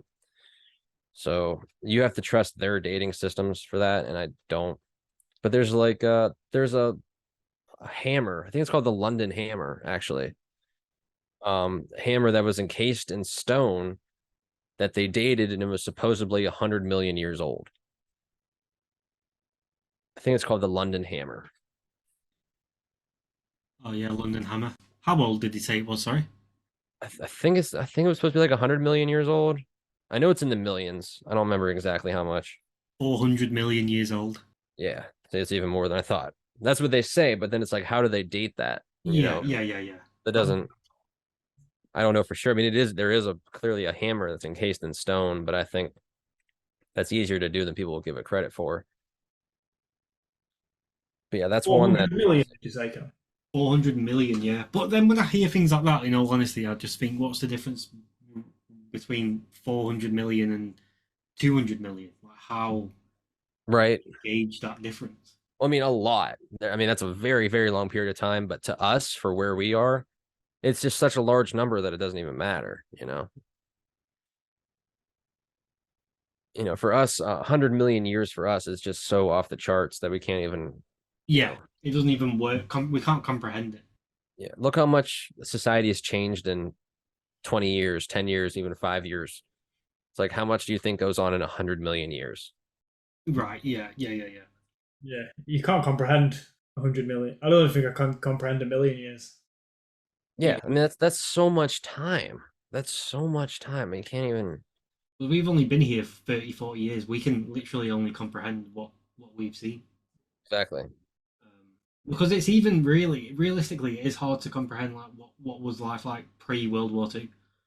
You can imagine it from books and from what people have told you, but to actually fully gauge that understanding, it's pretty difficult. We have kids today, they don't know what it was like pre 9/11. And then there's going to be kids that don't know what it was like pre-COVID. And then it's pre whatever the next thing is, I did hear a theory that dinosaur bones that were being found, they were just putting it to dinosaurs, but really that they were bones of huge, like you were saying, animals or humans that we had in the past, and that they were giants that existed. So yeah, I mean, there's a lot of talk about it. It's not like there's a lot of fake images about giants online. There's a lot of fake skeletons and stuff out there, but where I feel like a lot of the fake stuff is put out to deter people from the fact that there were giants, I mean, the Bible talks about it. I'm not a huge like Bible thumping guy, but I do think that I think the Bible, like anything else and in the world, has been manipulated to a point where it's hard to know what's true. But there's a lot of real truth stuff in the Bible. The Bible says we're, 6,000 years old or whatever. I don't, maybe that's like one of the main things that makes me think that. But, I don't know for sure. But like I said, the Bible has been translated and retranslated, and people have also used it to manipulate others as well. That's where it gets a bit foggy for me. Yes. Because of the way it's been used. But there's definitely something to it though, because there's a reason that when you go into a court, you put your hand on the Bible, you swear on the Bible. There's clearly some sort of authority to the Bible in this realm. Hard to say exactly what, but there definitely seems to be some sort of level of authority. Jesus Christ seems to be a very important person. He's mentioned in all these ancient texts, almost all the major religions. Jesus is mentioned in some regard. So he had to clearly be special in some way. When did he live? I don't know. And then, I'm sure you might have heard about this one where there's supposedly 1,000 years added to history. Yeah, I don't know if you've seen that. I was really big into Tartaria for a little bit, and I realized that a lot of stuff there's a lot of bull crap out there about that too. So I kind of got out of it, but it fascinated me for a little bit. And one of the things they brought up was that there would be like an I before, like I 673, and then people were saying that it was 1673 for the year. That was denoting the year. But then you look at it closer and it's like, no, that's an I, or sometimes it'd be even a J, something like that. And it's like, okay, well, maybe they misdid that on purpose to make us think there's an extra 1,000 years or something like that. Which I don't know how much it really means. It's just something I found interesting because that's something that they would do to mess with us. The 1,000 years, yeah, that we've totally missed. Yeah, it is interesting, but when I did look into it a bit as well, but what I found with a lot of theories today is that there's a problem with a lot of junk out there, and because what happens is like when there's a theory that's got legs, everyone sort of jumps on the bandwagon and starts adding their own little element to it, and then that theory is then so saturated into with so much junk around it, you lose the actual theory that it originally was. Yeah. And I think that's also done on purpose. The CIA coined the term conspiracy theory back in the 60s to deter JFK stuff. That's known on the record, and it's still used today. Now instead of conspiracy theorists, you have like anti-vaxxer or, whatever they're going to use for it, hateful, whatever. If you point out the agendas, you're a hateful bigot or whatever it is. So they're always used whenever you don't have a logical foothold on anything. You just resort to name calling, and that's basically what they did. They're like, okay, well, we lost, so we're just gonna start calling people names and saying that they're bad to deter people. And that's it. Like, if that's all you have is that you can say you're a bad person because you said that, you have nothing. You have nothing, and you're just trying to deter people. What's your thoughts on the UFO disclosure stuff? Yeah, I was gonna say if I could bring that up. So one thing I find very interesting is no one trusts the government, but then the government says that there's UFOs and aliens, and they're like, oh my God, we knew it. We knew it's true. It's like, okay, no. So that was probably my first true foray into conspiracies and alternative stuff was aliens back in the day. I watched a lot of the History Channel. I don't know what you guys have over there, but we have the History Channel here, which realizing like now it's clearly just a, propaganda channel. But there was a lot of UFO and alien stuff on back in the day, like classified files and talking about, Roswell and these abductions and all these files that they have, top secret classified stuff. And I think it's all bull crap. I think if there are aliens, I think it ties in a little bit to the extra land theory, like the flat earth where there's extra land out there. Because what do we say? Extraterrestrial doesn't necessarily mean outer space. It just means that they come from extra land. So, are they from outside of our area? Are they underground? Are they underwater? Do they exist at all? I've seen that the Greys might be demons. Some of the earlier, like Aleister Crowley, when he channeled his demons or whatever back in the day in his weird Egypt ritual sexual seance thing he had going on, he drew a picture of a demon that he said was a demon, and it looked very, very similar to a gray alien. There's ancient civilizations that talked about demons, and they drew pictures and they look very similar to gray aliens. So I don't know what to make of it, but it'd be very possible for them to implant these memories into people now. The government has technology to implant memories. So how they're doing that, I don't know, but I know something like that's possible. There's or at least make people think that something happened. There's information that I don't know if it came out today or yesterday that the Mexican government have a body that they're gonna. Yeah, I saw those videos. I'm just like, man, what are we doing here? I don't know. Are they real? I don't know, but it's got people talking about it, I guess. They look like ET. They look like ET. They're kind of like shriveled, kind of like small, just kind of weird looking. Is it an actual video of a body? I've not seen this. You haven't seen it? No.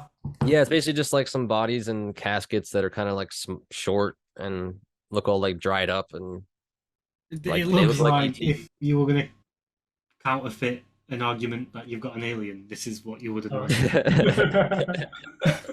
Yeah, pretty much. All right. It looks like it's made out of like stone. Yeah. Yeah, it looks like made out of stone. I don't know. This is weird. But it's they're taking it. They're going along with this. But what are they gonna do with this? Where is it gonna go? What are they trying to prove with this? What are they being like, oh, aliens exist now? Like here's some petrified bodies. The one on the left there looks like a larger version of that alien that's in the robot's head from Men in Black. You know what I'm talking about? That's so true, yeah. Men in Black was one of my favorite movies when I was a kid. I love that movie. I loved it when I was a kid as well. Do you The know? galaxy is on Orion's belt. Do you think this could be a Project Bluebeam? I mean, that's the word on the street that they've been setting up aliens for Project Bluebeam, or whether it's Project Bluebeam or not, but basically a fake alien invasion. You know, Werner von Braun is, you know, on his deathbed said that was the last thing that they're going to do. And I mean, it makes sense because, I mean, they've been setting this up for a very long time. Post World War II, they really, really hammered home aliens. You know, they say it's because of nuclear bombs, which do nuclear bombs exist as they say they do? I don't know. Doesn't seem like it. But they really, really ramped up that, you know, NASA came into being, which NASA was started by Nazis, basically. So that all came into be. A lot of comics, a lot of movies, a lot of fear around aliens, a lot of fear. And anytime they're trying to generate fear about something, there's a reason behind that. But at this point, enough people have been talking about a fake alien invasion. I don't know if they can do it. You know what I mean? But the biggest thing with the fake alien invasion is because if they want to unify the entire world under a one world government, one world army, all that stuff, how are you going to do that unless the entire world is under threat from something? So it can be climate change, or it could be aliens, you know, something that threatens the entire world. And aliens seems like the easy, you know, let's just bring in some saucers and start beaming some people, and there you go. That's alien invasion. The whole world's afraid, be on lockdown.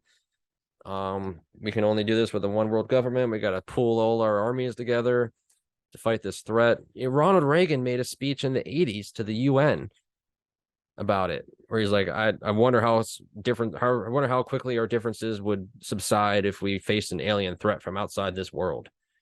And it's like, I mean, that's literally it right there. That's it. You know, how quickly can we create a one world government if there's aliens? Basically what he's saying. So do you think for that to take place, what other countries would you say are involved with that? Because there's obviously going to be countries that they'll have to also convince that this is true to. I mean, it seems like damn near every country the governments are controlled at this point. And when there is a government that isn't controlled, you know, the United States comes in and blows them to smithereens. That's, you know, that we've been the world police for that for a while now. You know, the Middle East, we destabilized the Middle East because of that. Been being set up over a lot, well, since World War II. Yeah. Well, it's known that a lot of the Nazis from Germany in World War II got hired to work in America. Yeah. Paperclip. Yeah, so there's that theory that they're still running the world right now. Yeah, the big thought on all that is that Germany lost World War II. The Nazis did not. So the Nazis came into Russia, came into America, did this whole division thing. They orchestrated a larger plan, which I don't know. There were definitely Nazis that came over, but how much of an impact it had, I don't know for sure. But we know not NASA has been one of the biggest scam organizations there's been. They lie regularly. I think we give them like $30 million a day. A day? Dude, it's something ridiculous. It's like 20 or $30 million a day. I mean, they have a massive budget. It's like a $20 billion budget, and all they you do guys is have a space force now as well. yeah, we have a space force, whatever that means. I don't know. It's one of those things that Trump did that makes it seem like a good thing, but is really just kind of reinforcing that space is what they say it is, and we can actually go to space. And I don't think we can go to space. Yeah, it sounds like a money spin to me. It's Yeah. the way to get money out of the government. Well, it sets up the fake alien invasion thing. Because you got to have a space force if you're gonna fight off the aliens in outer space,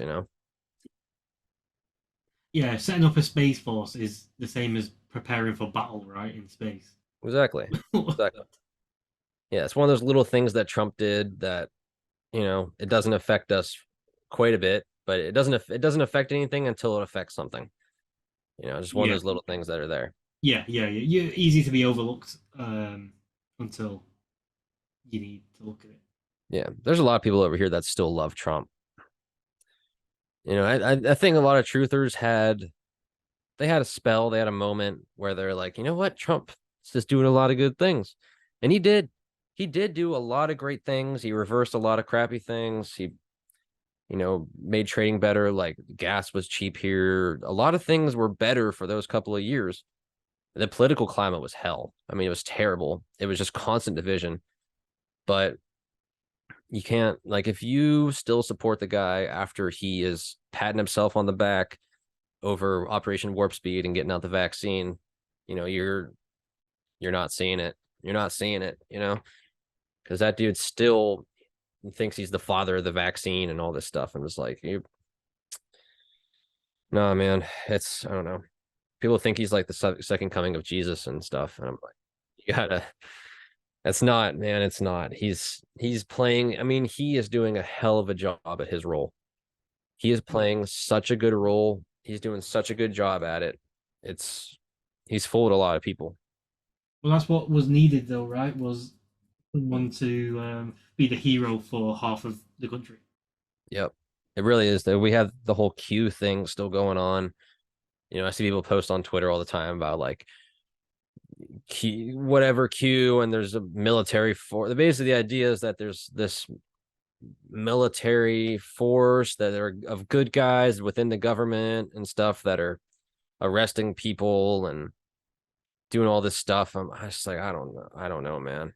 I don't know. Hard to believe, right? At this point in time.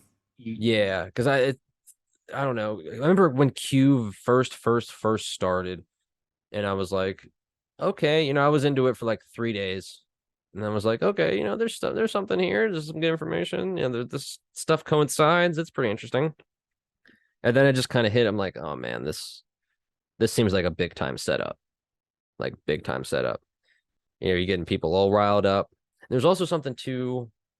I don't know how 100% true it is, but in the Russian Revolution, Bolshevik Revolution back in the day, supposedly there were a bunch of like flyers that were put out on the streets or something like that saying, hey, everything's under control, everything's fine, just relax, there's a secret operation that's going in to stop this.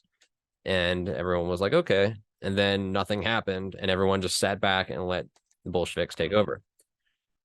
So is that same thing? Because we know that they use the same kind of ideas. If history doesn't exactly repeat, it rhymes. And so they're using a very, very similar method to do what they're doing here today. Because we're basically in a Bolshevik revolution right now. We're in a communist revolution in America. You're in the UK, and it's just all Western civilization is just being uprooted, totally changed. LGBT, everything's racist, and yeah, whatever it is. I mean, they're just trying to totally uproot everything that we have over here and just make it what they want it to be, which is, I don't know. Everybody's the same. Everybody says the same language. Yeah, 1984. Yeah, What exactly. what are your thoughts on? I know you mentioned right at the beginning about Alex Jones. What are your thoughts on him today? I think he doesn't talk nearly as much about the good stuff anymore. I feel like back in the day, he would talk about the real deep stuff. And now, have you gone to InfoWars lately? Like Infowars.com? Not for quite a few months now. Man, you just go on there. I mean, if you're on there last few months, you just go on there and it's just capital letters. Be afraid. This is happening. There's a Saturday emergency alert warning. It It's feels just, like well, I don't know if you've been on the BBC website, but it feels like the BBC News website on steroids. yeah, it's more fearful than any other site you go to. It's all capital letters. It's all the deep state's gonna do this now. Oh God. And I'm just like, all right, man. Yeah, we'll see here. Yep, emergency. See, here you go. That's exactly what I'm talking about. Emergency broadcast. NATO attacks Russian Navy port. World War III is coming. Be afraid. Buy our products. There's a lot of people out there making a lot of money off fear. And it's really sad to see because it's a lot of so-called truthers doing it. Yeah, you see people selling like prepping stuff, gold, and they're all doing it by instilling Those are fear. important though. I mean, those are good to have. I mean, you Yeah, definitely want to have gold. You definitely want to have some food stocked up and all that stuff, but not out of it's fear. good, but I can see these people like they instill fear and then afterwards they'll sell their product. Yep. Yep.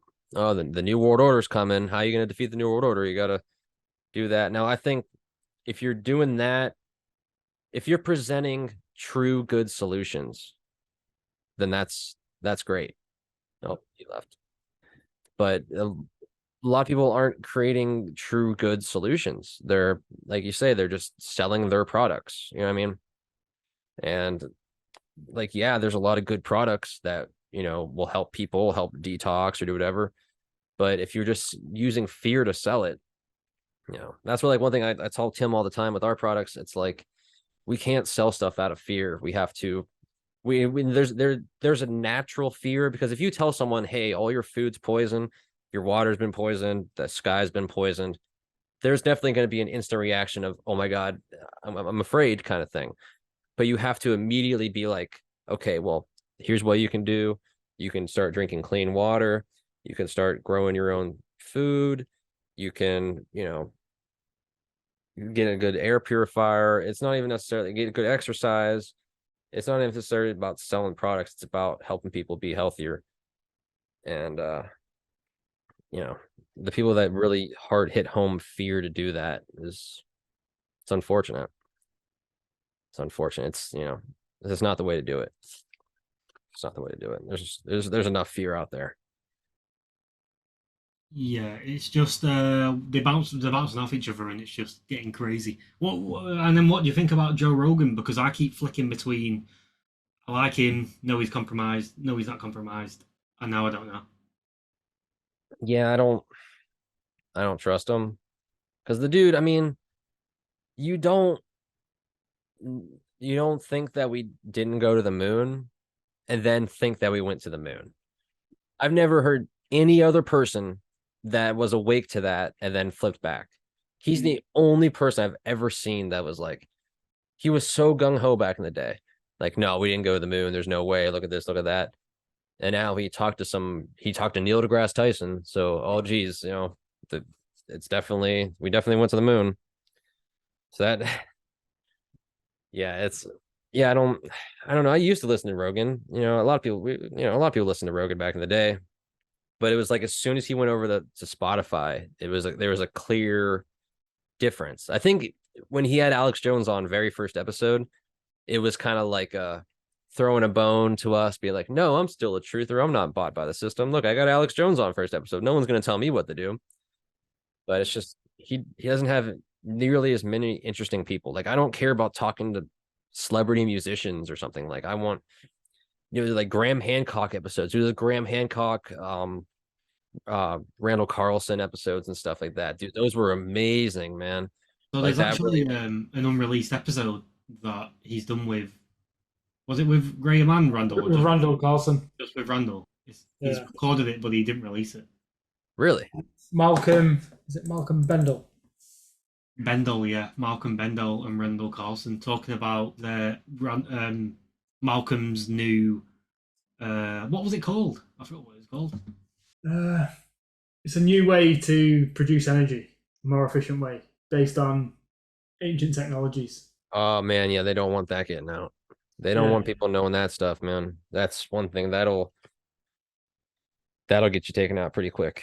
So there was a picture of Malcolm, Randall, and Rogan in the studio, and the episode never came out. Yeah, that's one thing I've come to realize when it comes to free energy or your car runs on water. If you have anything like that, you can do it for yourself. Like if you were to make a water power car or you have a free energy device in your backyard and you're hooking it up to your house, that's fine. But as soon as you start like telling people how to do it or selling it, marketing it, whatever, that's when they come in and be like, no, you gotta stop that, or we will come in and kill you right now. That is the big like foot in the sand with that, or line in the sand. They don't want people messing with their systems. You know, they have a very clear system of control, and we are citizens, which just means we are employees of the corporations of the government. And you know, if we go against what they want, then they do what they want. Basically, we do still have free will, but because you know they have to like warn you ahead of time. They're not going to just come in and kill you right away. They're gonna call you a few times. They're gonna scare you a little bit. That's what I've seen. I don't see any instances where someone just gets killed right away. It's always, hey, we're gonna let you know, because they have to let you know. That's part of free will. It's part of this realm. That's why there's so much propaganda. One thing I used to get along like forever was, you know, when you're talking to people about, you know, what they want to do, they want to control everybody, they want to do this, they want to do that. And it's like, okay, well, if they want to come in and just depopulate the world, why don't they just come in and just start killing people? And it's simply goes back to free will. They can't do that. They have to get people to accept, you know, their death. They have to get people to accept that humans are bad. So that means I'm bad. So that means I shouldn't exist because I'm putting carbon into the atmosphere. You know what I mean? It's this inherent humans are bad thing. You know, that's the thing, like the whole carbon zero initiative, like we are carbon. We're made up of a bunch of carbon. You know what I mean? It's like we are the carbon they want to get rid of. That's what they want to get rid of us, and they can live their life hooked up to their machines or something, or you know, the transhuman thing, whatever the hell it is they want to do. But they want to get rid of us and then do that. That's what it certainly seems like. The amount of times you hear people say the world would be better off without humans, it blows my mind. I just think The world wouldn't exist. We're the reason that the realm is here, you know. See, I like getting deep into stuff like that where it's kind of like, you know, we are all alive at this time in history doing our certain things for a certain reason. We're here to learn lessons. We're here to help people. You know, we all have a different reason that we're here. And I don't know. It's kind of up to us to figure that out and make something of this life. Yeah, the switch has got to flick for you to realize that there's more to life, because I don't know, if you just go and walk around a city, I guess, then you see what most people believe life is, and it is wake up, go to work, come back, watch TV, eat shit, and then go to sleep. Oh, I forgot about the Starbucks on the way to work. Yeah. Yeah, I mean if you live in a city, that's basically your life, you know. Go out on the drink on the weekends, you know, do whatever other drugs, or, you know, that's what people see life at this point. It's really sad. It's really sad. Like, It's sad, but if you look at it as if what you're saying as well, that you've got to look at life and realize why you're here. then maybe they're there to teach us that we need to do this break off society that a lot of people are talking about now. It's something which is required for a certain group of people to go and live off the grid, like you were talking about earlier. And the more you learn off other people, the more you realize that it's more and more, there's more and more need to go to this off the grid way of living.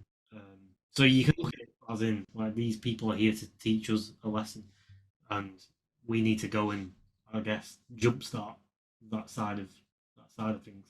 Yeah, there's one thing I was going to bring up earlier that connects to this. So a lot of people think, why is there evil in this world? Why would the devil exist? You know, why is there dark? The dark illuminates it, it enhances the light. You know, you can't have good without having bad. You can't have light without having dark. And the devil and evil plays a very, very important role, because especially when it gets put into your face like it has been recently, you know, you either see it and recognize it and you give into it, or you fight back against it. And so it's basically God using the devil, using evil, using all these things to push the good people to do good, to be better, to further the positives in society instead of truly tear them down. So it's basically this free will message of, here's all this evil. Are you going to do anything about it? Or are you just going to let it keep happening? And it's kind of just the, you know, God's way of pushing us to where we should go. So that's something I always think about, kind of, because everyone kind of struggles with that at some point. It's like, if you wake up to all this, it's like, why is there so much evil in the world? Why are these people doing this? And that's just kind of where I go back to, because everything kind of goes back to spirituality. This is, you know, this is a spiritual war, if anything. If there's any war going on, it's a constant spiritual war. So that's one thing. When me and Cam started this journey, we went heavy with the conspiracies, and for a period, it was quite like a dark time, because I thought, what's the point? Like, the whole world's fucked, and the future looks even more fucked than the world right now. I was just thinking, like, what is the point? And then we stumbled on the path of spirituality, and so out of all that darkness, there was a great light there that we've sort of walking towards now, which, without us seeing the darkness, we would never have seen the path that we're on now. Exactly. Yeah, it's a very important part of what's going on right now. It's very important. You know, 'cause there's a lot of people that are just too blinded by the evil, blinded by everything going on to recognize, or there's a lot of people that just don't even see the good. Like, all they see is bad. There's a lot of, you know, even a lot of normies out there that are just total black pilled. Like, they just have no hope. And that's exactly what they want. They want people to be hopeless. They want people to give up. That's part of it. That's why, like, there's so much, you know, news articles or whatever. There's so much stuff jammed down our throats. Like, yeah, we know that this is bad, but why do we need 20 articles about it? It's because it's about hammering it home. It's about just beating you down into submission with negativity. Yeah, and getting rid of anyone's purpose, like state of purpose. If you've got a state of purpose, then it means you're gonna try and do something, or you're a threat to them if you've got purpose, because you've got the ambition to get up and do something. Yeah, I think that the purpose gives you the light, because now I've found purpose in my life. I can read negative articles, I can watch negative videos, and not be affected by them. I can just consume, like, just listen to it and think, all right, that's going on. Now back to what I need to do. Yeah, you have to really be strong emotionally to see something like that and then not have an emotional reaction, because that's what they want. They want people to get emotional. They don't want people to see it for what it is. They want people to be upset about it. Any emotion is what they want, you know? Yeah. Well, that's why this left wing and right wing works so great in the Western world, because what's better than having two people on the exact same level of life compete against each other for worthless crap? Yeah. The whole left right paradigm is it's very strong because it's like if you're only presented with two options, you're only going to think about those two options. There's not enough people that think, okay, well, what's the third option? Is there anything else? I don't like either of these two options. Give me another option. And that's the thing is there's always another option. They just won't tell you about it. There's always a way out. There's always another option, simply because of the laws of free will or to God. So yeah, I don't. It's that paradigm has had a major grip on Western society, like major grip. I don't know exactly how it is for other countries like Middle East or Asia or something. Well, China, there's just the There's one center option. wing. Yeah, there's only one option. The wing.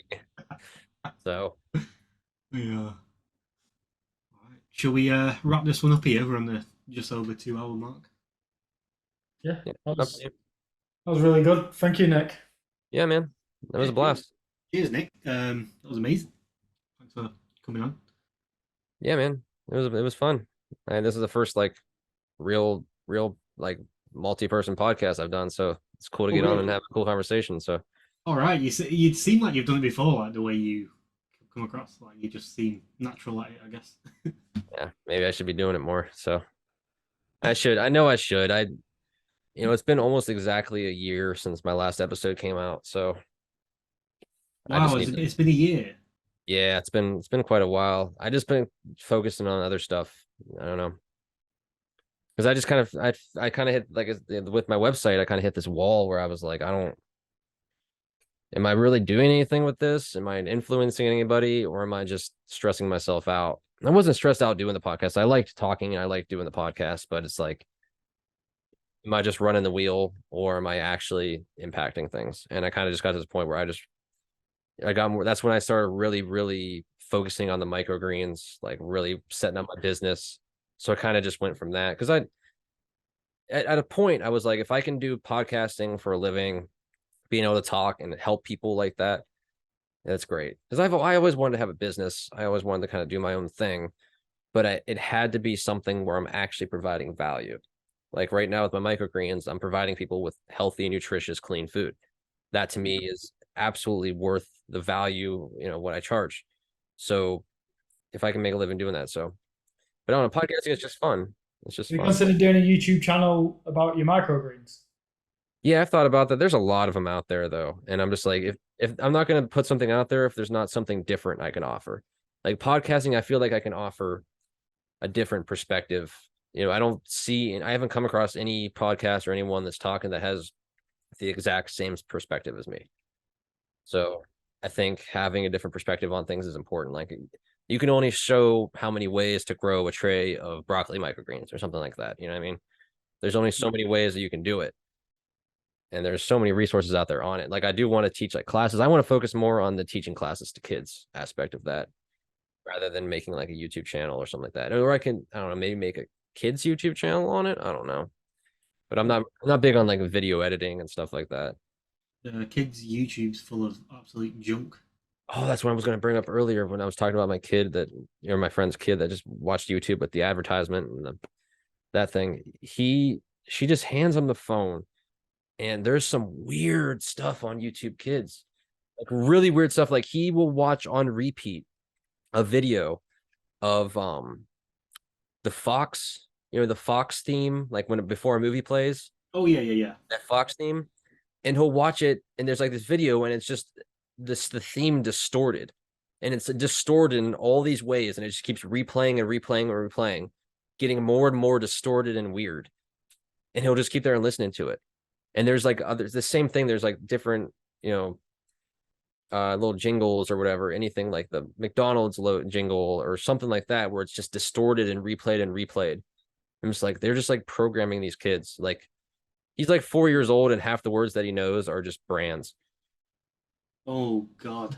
Yeah, it really freaks me out because I'm like, holy crap. It's like hypnotizing them. Yeah, it's literally hypnotic. And it to me, I hear it and it hurts. Like it hurts. I feel it. I feel like it hurts and I just have to go shut it off. I was like, dude, we can't. If I watch him, I'm like, we can't. We're going outside. You're going to go outside and get barefoot and you're going to turn off this damn phone. I was like, I can't do it, man. We got to go outside and ground. Way to get out of this. That's a weird. Even like when I'm looking, because obviously you've seen in the news. I know it's like to sort of push this divide, but when you look at like the Beyonce concerts, the Sam Smith concerts, I think there was the Beyonce one where she actually had a hypnotic um, symbol, I guess, moving round for a while, and then after it started flashing up on the backstage of a concert saying, "Whoever controls the media controls the mind." I haven't seen that, but I believe it, man. I mean, concerts have got really, really out of hand. Like very dark imagery. You remember that concert, the Travis Scott concert, where people got like trampled and stuff? The imagery in that concert was just like you should have known walking in there. Like this is some dark, dark stuff, man. Like really dark stuff. But like that's modern music. Like the music industry is controlled and manipulated. It's just a branch of Hollywood. You know, they put images in everything, but it's music is I battle this with my kid because she's a kid in school and all the kids listen to all this rap music and I'm just like, dude, this is terrible. This is terrible. I mean, it's just clear brainwashing, like training kids to be thugs, you know? And it's not even like good music. Like Tupac back in the day, like, yeah, thug life, blah, blah, blah. But at least it was like music. At least there was a musical undertone to it. This is now it's just computer generated, snare drum or whatever the hell, and then just auto tone music or auto tone noises over it. Yeah, it's not. There's no music to it. There's no Yeah, musical there's no style. It's just originality to it. noises, and she's got better about it. I've pointed out a lot of this stuff to her, and she's like, fine, whatever." But it. Yeah, I guess it's well. I don't know. I don't have children, so I'm not too versed. Yeah, But I guess it's just planting the seeds like at the beginning, and then I guess it's yeah. with anyone as The kid's you really become weird with aware kids of it, because and they'll start picking up on it I themselves plant all the eventually. seeds. I mean, I tell her all the stuff here and there, but I don't like force it on her. Especially she's 14, and it's not that age. You're not gonna, I'm the dad. She doesn't want to listen to me about anything, so it's kind of like I can't force her to do anything. She has, her own free will at this point. So all I can do is just kind of be like, point her out, like, hey, you're gonna eat that, just so you know, it has this, this, and this in it, and it's this poison, this causes this. And she's like, okay, whatever, and then just eats it. I'm like, okay, fine. Because I realized that being so on her about it, it was doing more harm than it was good. It wasn't helping, and she was just becoming more rebellious about it. And so I was just kind of like, became a lot more chill, just kind of was like, whatever. And then I started her improving as I stopped caring. I mean, I always cared, but I stopped acting like I cared, I guess. She started getting better about it. I stopped giving her crap about the music. She didn't listen to it as much. So there's definitely this. Teenagers are weird, man. Like, me and my kid, like, we're still really close. Like, I've been a single dad for quite a while, and it's we're very close, but she's still, it's still different. How they're growing up now with every kid has a smartphone, every kid has Snapchat. You know what I mean? I did homeschool her last year for a year, and she hated it. She hated it. I mean, she did well. It all worked out. Like, she got through the grade. I did it all by myself. I didn't use any internet stuff. I did all classic textbooks. I did it all right. And she just wanted nothing to do with it. She wanted to be with friends, even though she still hung out with friends. She still socialized. She wanted to be in school, you know, with her friends. And I'm just like, dude, I mean, you're in prison, but whatever. If that's really what you want to do. So it is what it is. I mean, I went through school. I came out okay. I mean, granted, my early 20s were hell, but I made it through. That's the thing. Everyone's on their own different journey. I'm just trying to do my best to be there and be supportive, which, at that age, is all you can really do for Yeah, sure. and yeah, I guess like you said, where you're planting the seeds, as long as they're aware of what I mean, you're well versed in everything that you know, so it'll be hard for that message not to get passed on. But I guess with anyone, it's up to them to have that experience themselves and then be like, oh, that's how this connects to that. You know, them sort of aha moments. Yeah, it'll probably come later on after school years, probably. Yeah, because Well, I mean, there's a lot of stuff that she points out to me too. There's a lot of stuff that she'll point out. Like she'll be watching a movie or a show, and she'll be like, "Dad, you gotta come see this," and then show me, and it's like some sort of symbol or something they say, or talking about high fructose corn syrup or something. I'm like, oh yeah, cool. She knows how I think about things and see things and stuff. So my kid's really smart. Like one thing my ex I'm extremely grateful for was she didn't get any vaccines for the first year. So she did get the Hep B right out of the womb, whatever that, I think it's Hep B. Which it just kind of happened. They don't even really tell you. Just like, oh, it's just how it is. Good, bam, there you go. Yeah, she didn't have any vaccines. She only got, I think, like 3 or 4 of them. And there's like 72 on the schedule now. 72. By the time you're 18, if you're born today, by the time you're 18, you'll have 72 vaccines. That's not including flu shots or COVID shots. I don't think, at least. But yeah, 72 vaccines. You know what I mean? When I was a kid, it was like 10, which is still a lot because it doesn't do anything. But 72 is another. 72 is a lot, man. Like, just imagine taking. I mean, I think by the time they're 2, I think it's like 30 or 40 vaccines. Right. Jeez. There's vaccines that you need to go into 7th grade. There's whatever. It's I don't know how it is over there, but that's not in the U. I don't think they have that in the UK. Yeah, it's vaccines to get into 7th grade. Why have they got different diseases in 7th grade? There's one. Yeah, there's one. It's like what is it? There's some STD or something that they. There's one. I think there's a meningitis vaccine. I got all the slips. I was like, you're not taking any freaking vaccines. But like my kid she's smart. Like she has a crazy memory. She always had a crazy memory. Like she can still tell me exact dates from when she was like 4. You know what I mean? It's kind of wild. But yeah, that's one thing I'm really grateful for. I mean, her mom like really ran off over there. Like she got into like heroin and fentanyl for like 5 years. She's been clean for like a year now, but she's not that same mom that she was that first year and a half, where she was like extremely dedicated. Like really was like, way before I was into conspiracies or anything like that. She was anti-vax. She was, no formula, gotta breastfeed, do all this stuff. I'm like, hell yeah, cool. And now she's just like, here, you want some some fast food and whatever. Just like, all right, at least you're around, I guess. But it is what it is. It made me a better father because I realized I had to do more. But I love being a dad, though. I love it. It's really the best. Can't recommend it enough. That's for sure.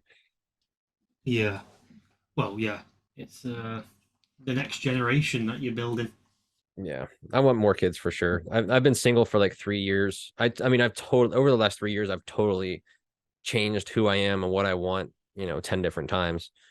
So, and I still like keep an eye out. I was hoping to find someone at like the farmer's market or something like that, but I'm just not. I don't really think about it that much. To me, when the right person comes along, she comes along. Yeah, if you force it, because I don't want to waste time dating whoever or just screwing around or anything. Like it's not what I don't care about that at all. I just want to find the right woman, settle down, homestead off grid, and go live that life. That's yeah what I'm ready for. Everything's just kind of setting up for that. Right, I'm gonna end the recording. Okay. See you later, guys. Cheers, guys. Bye.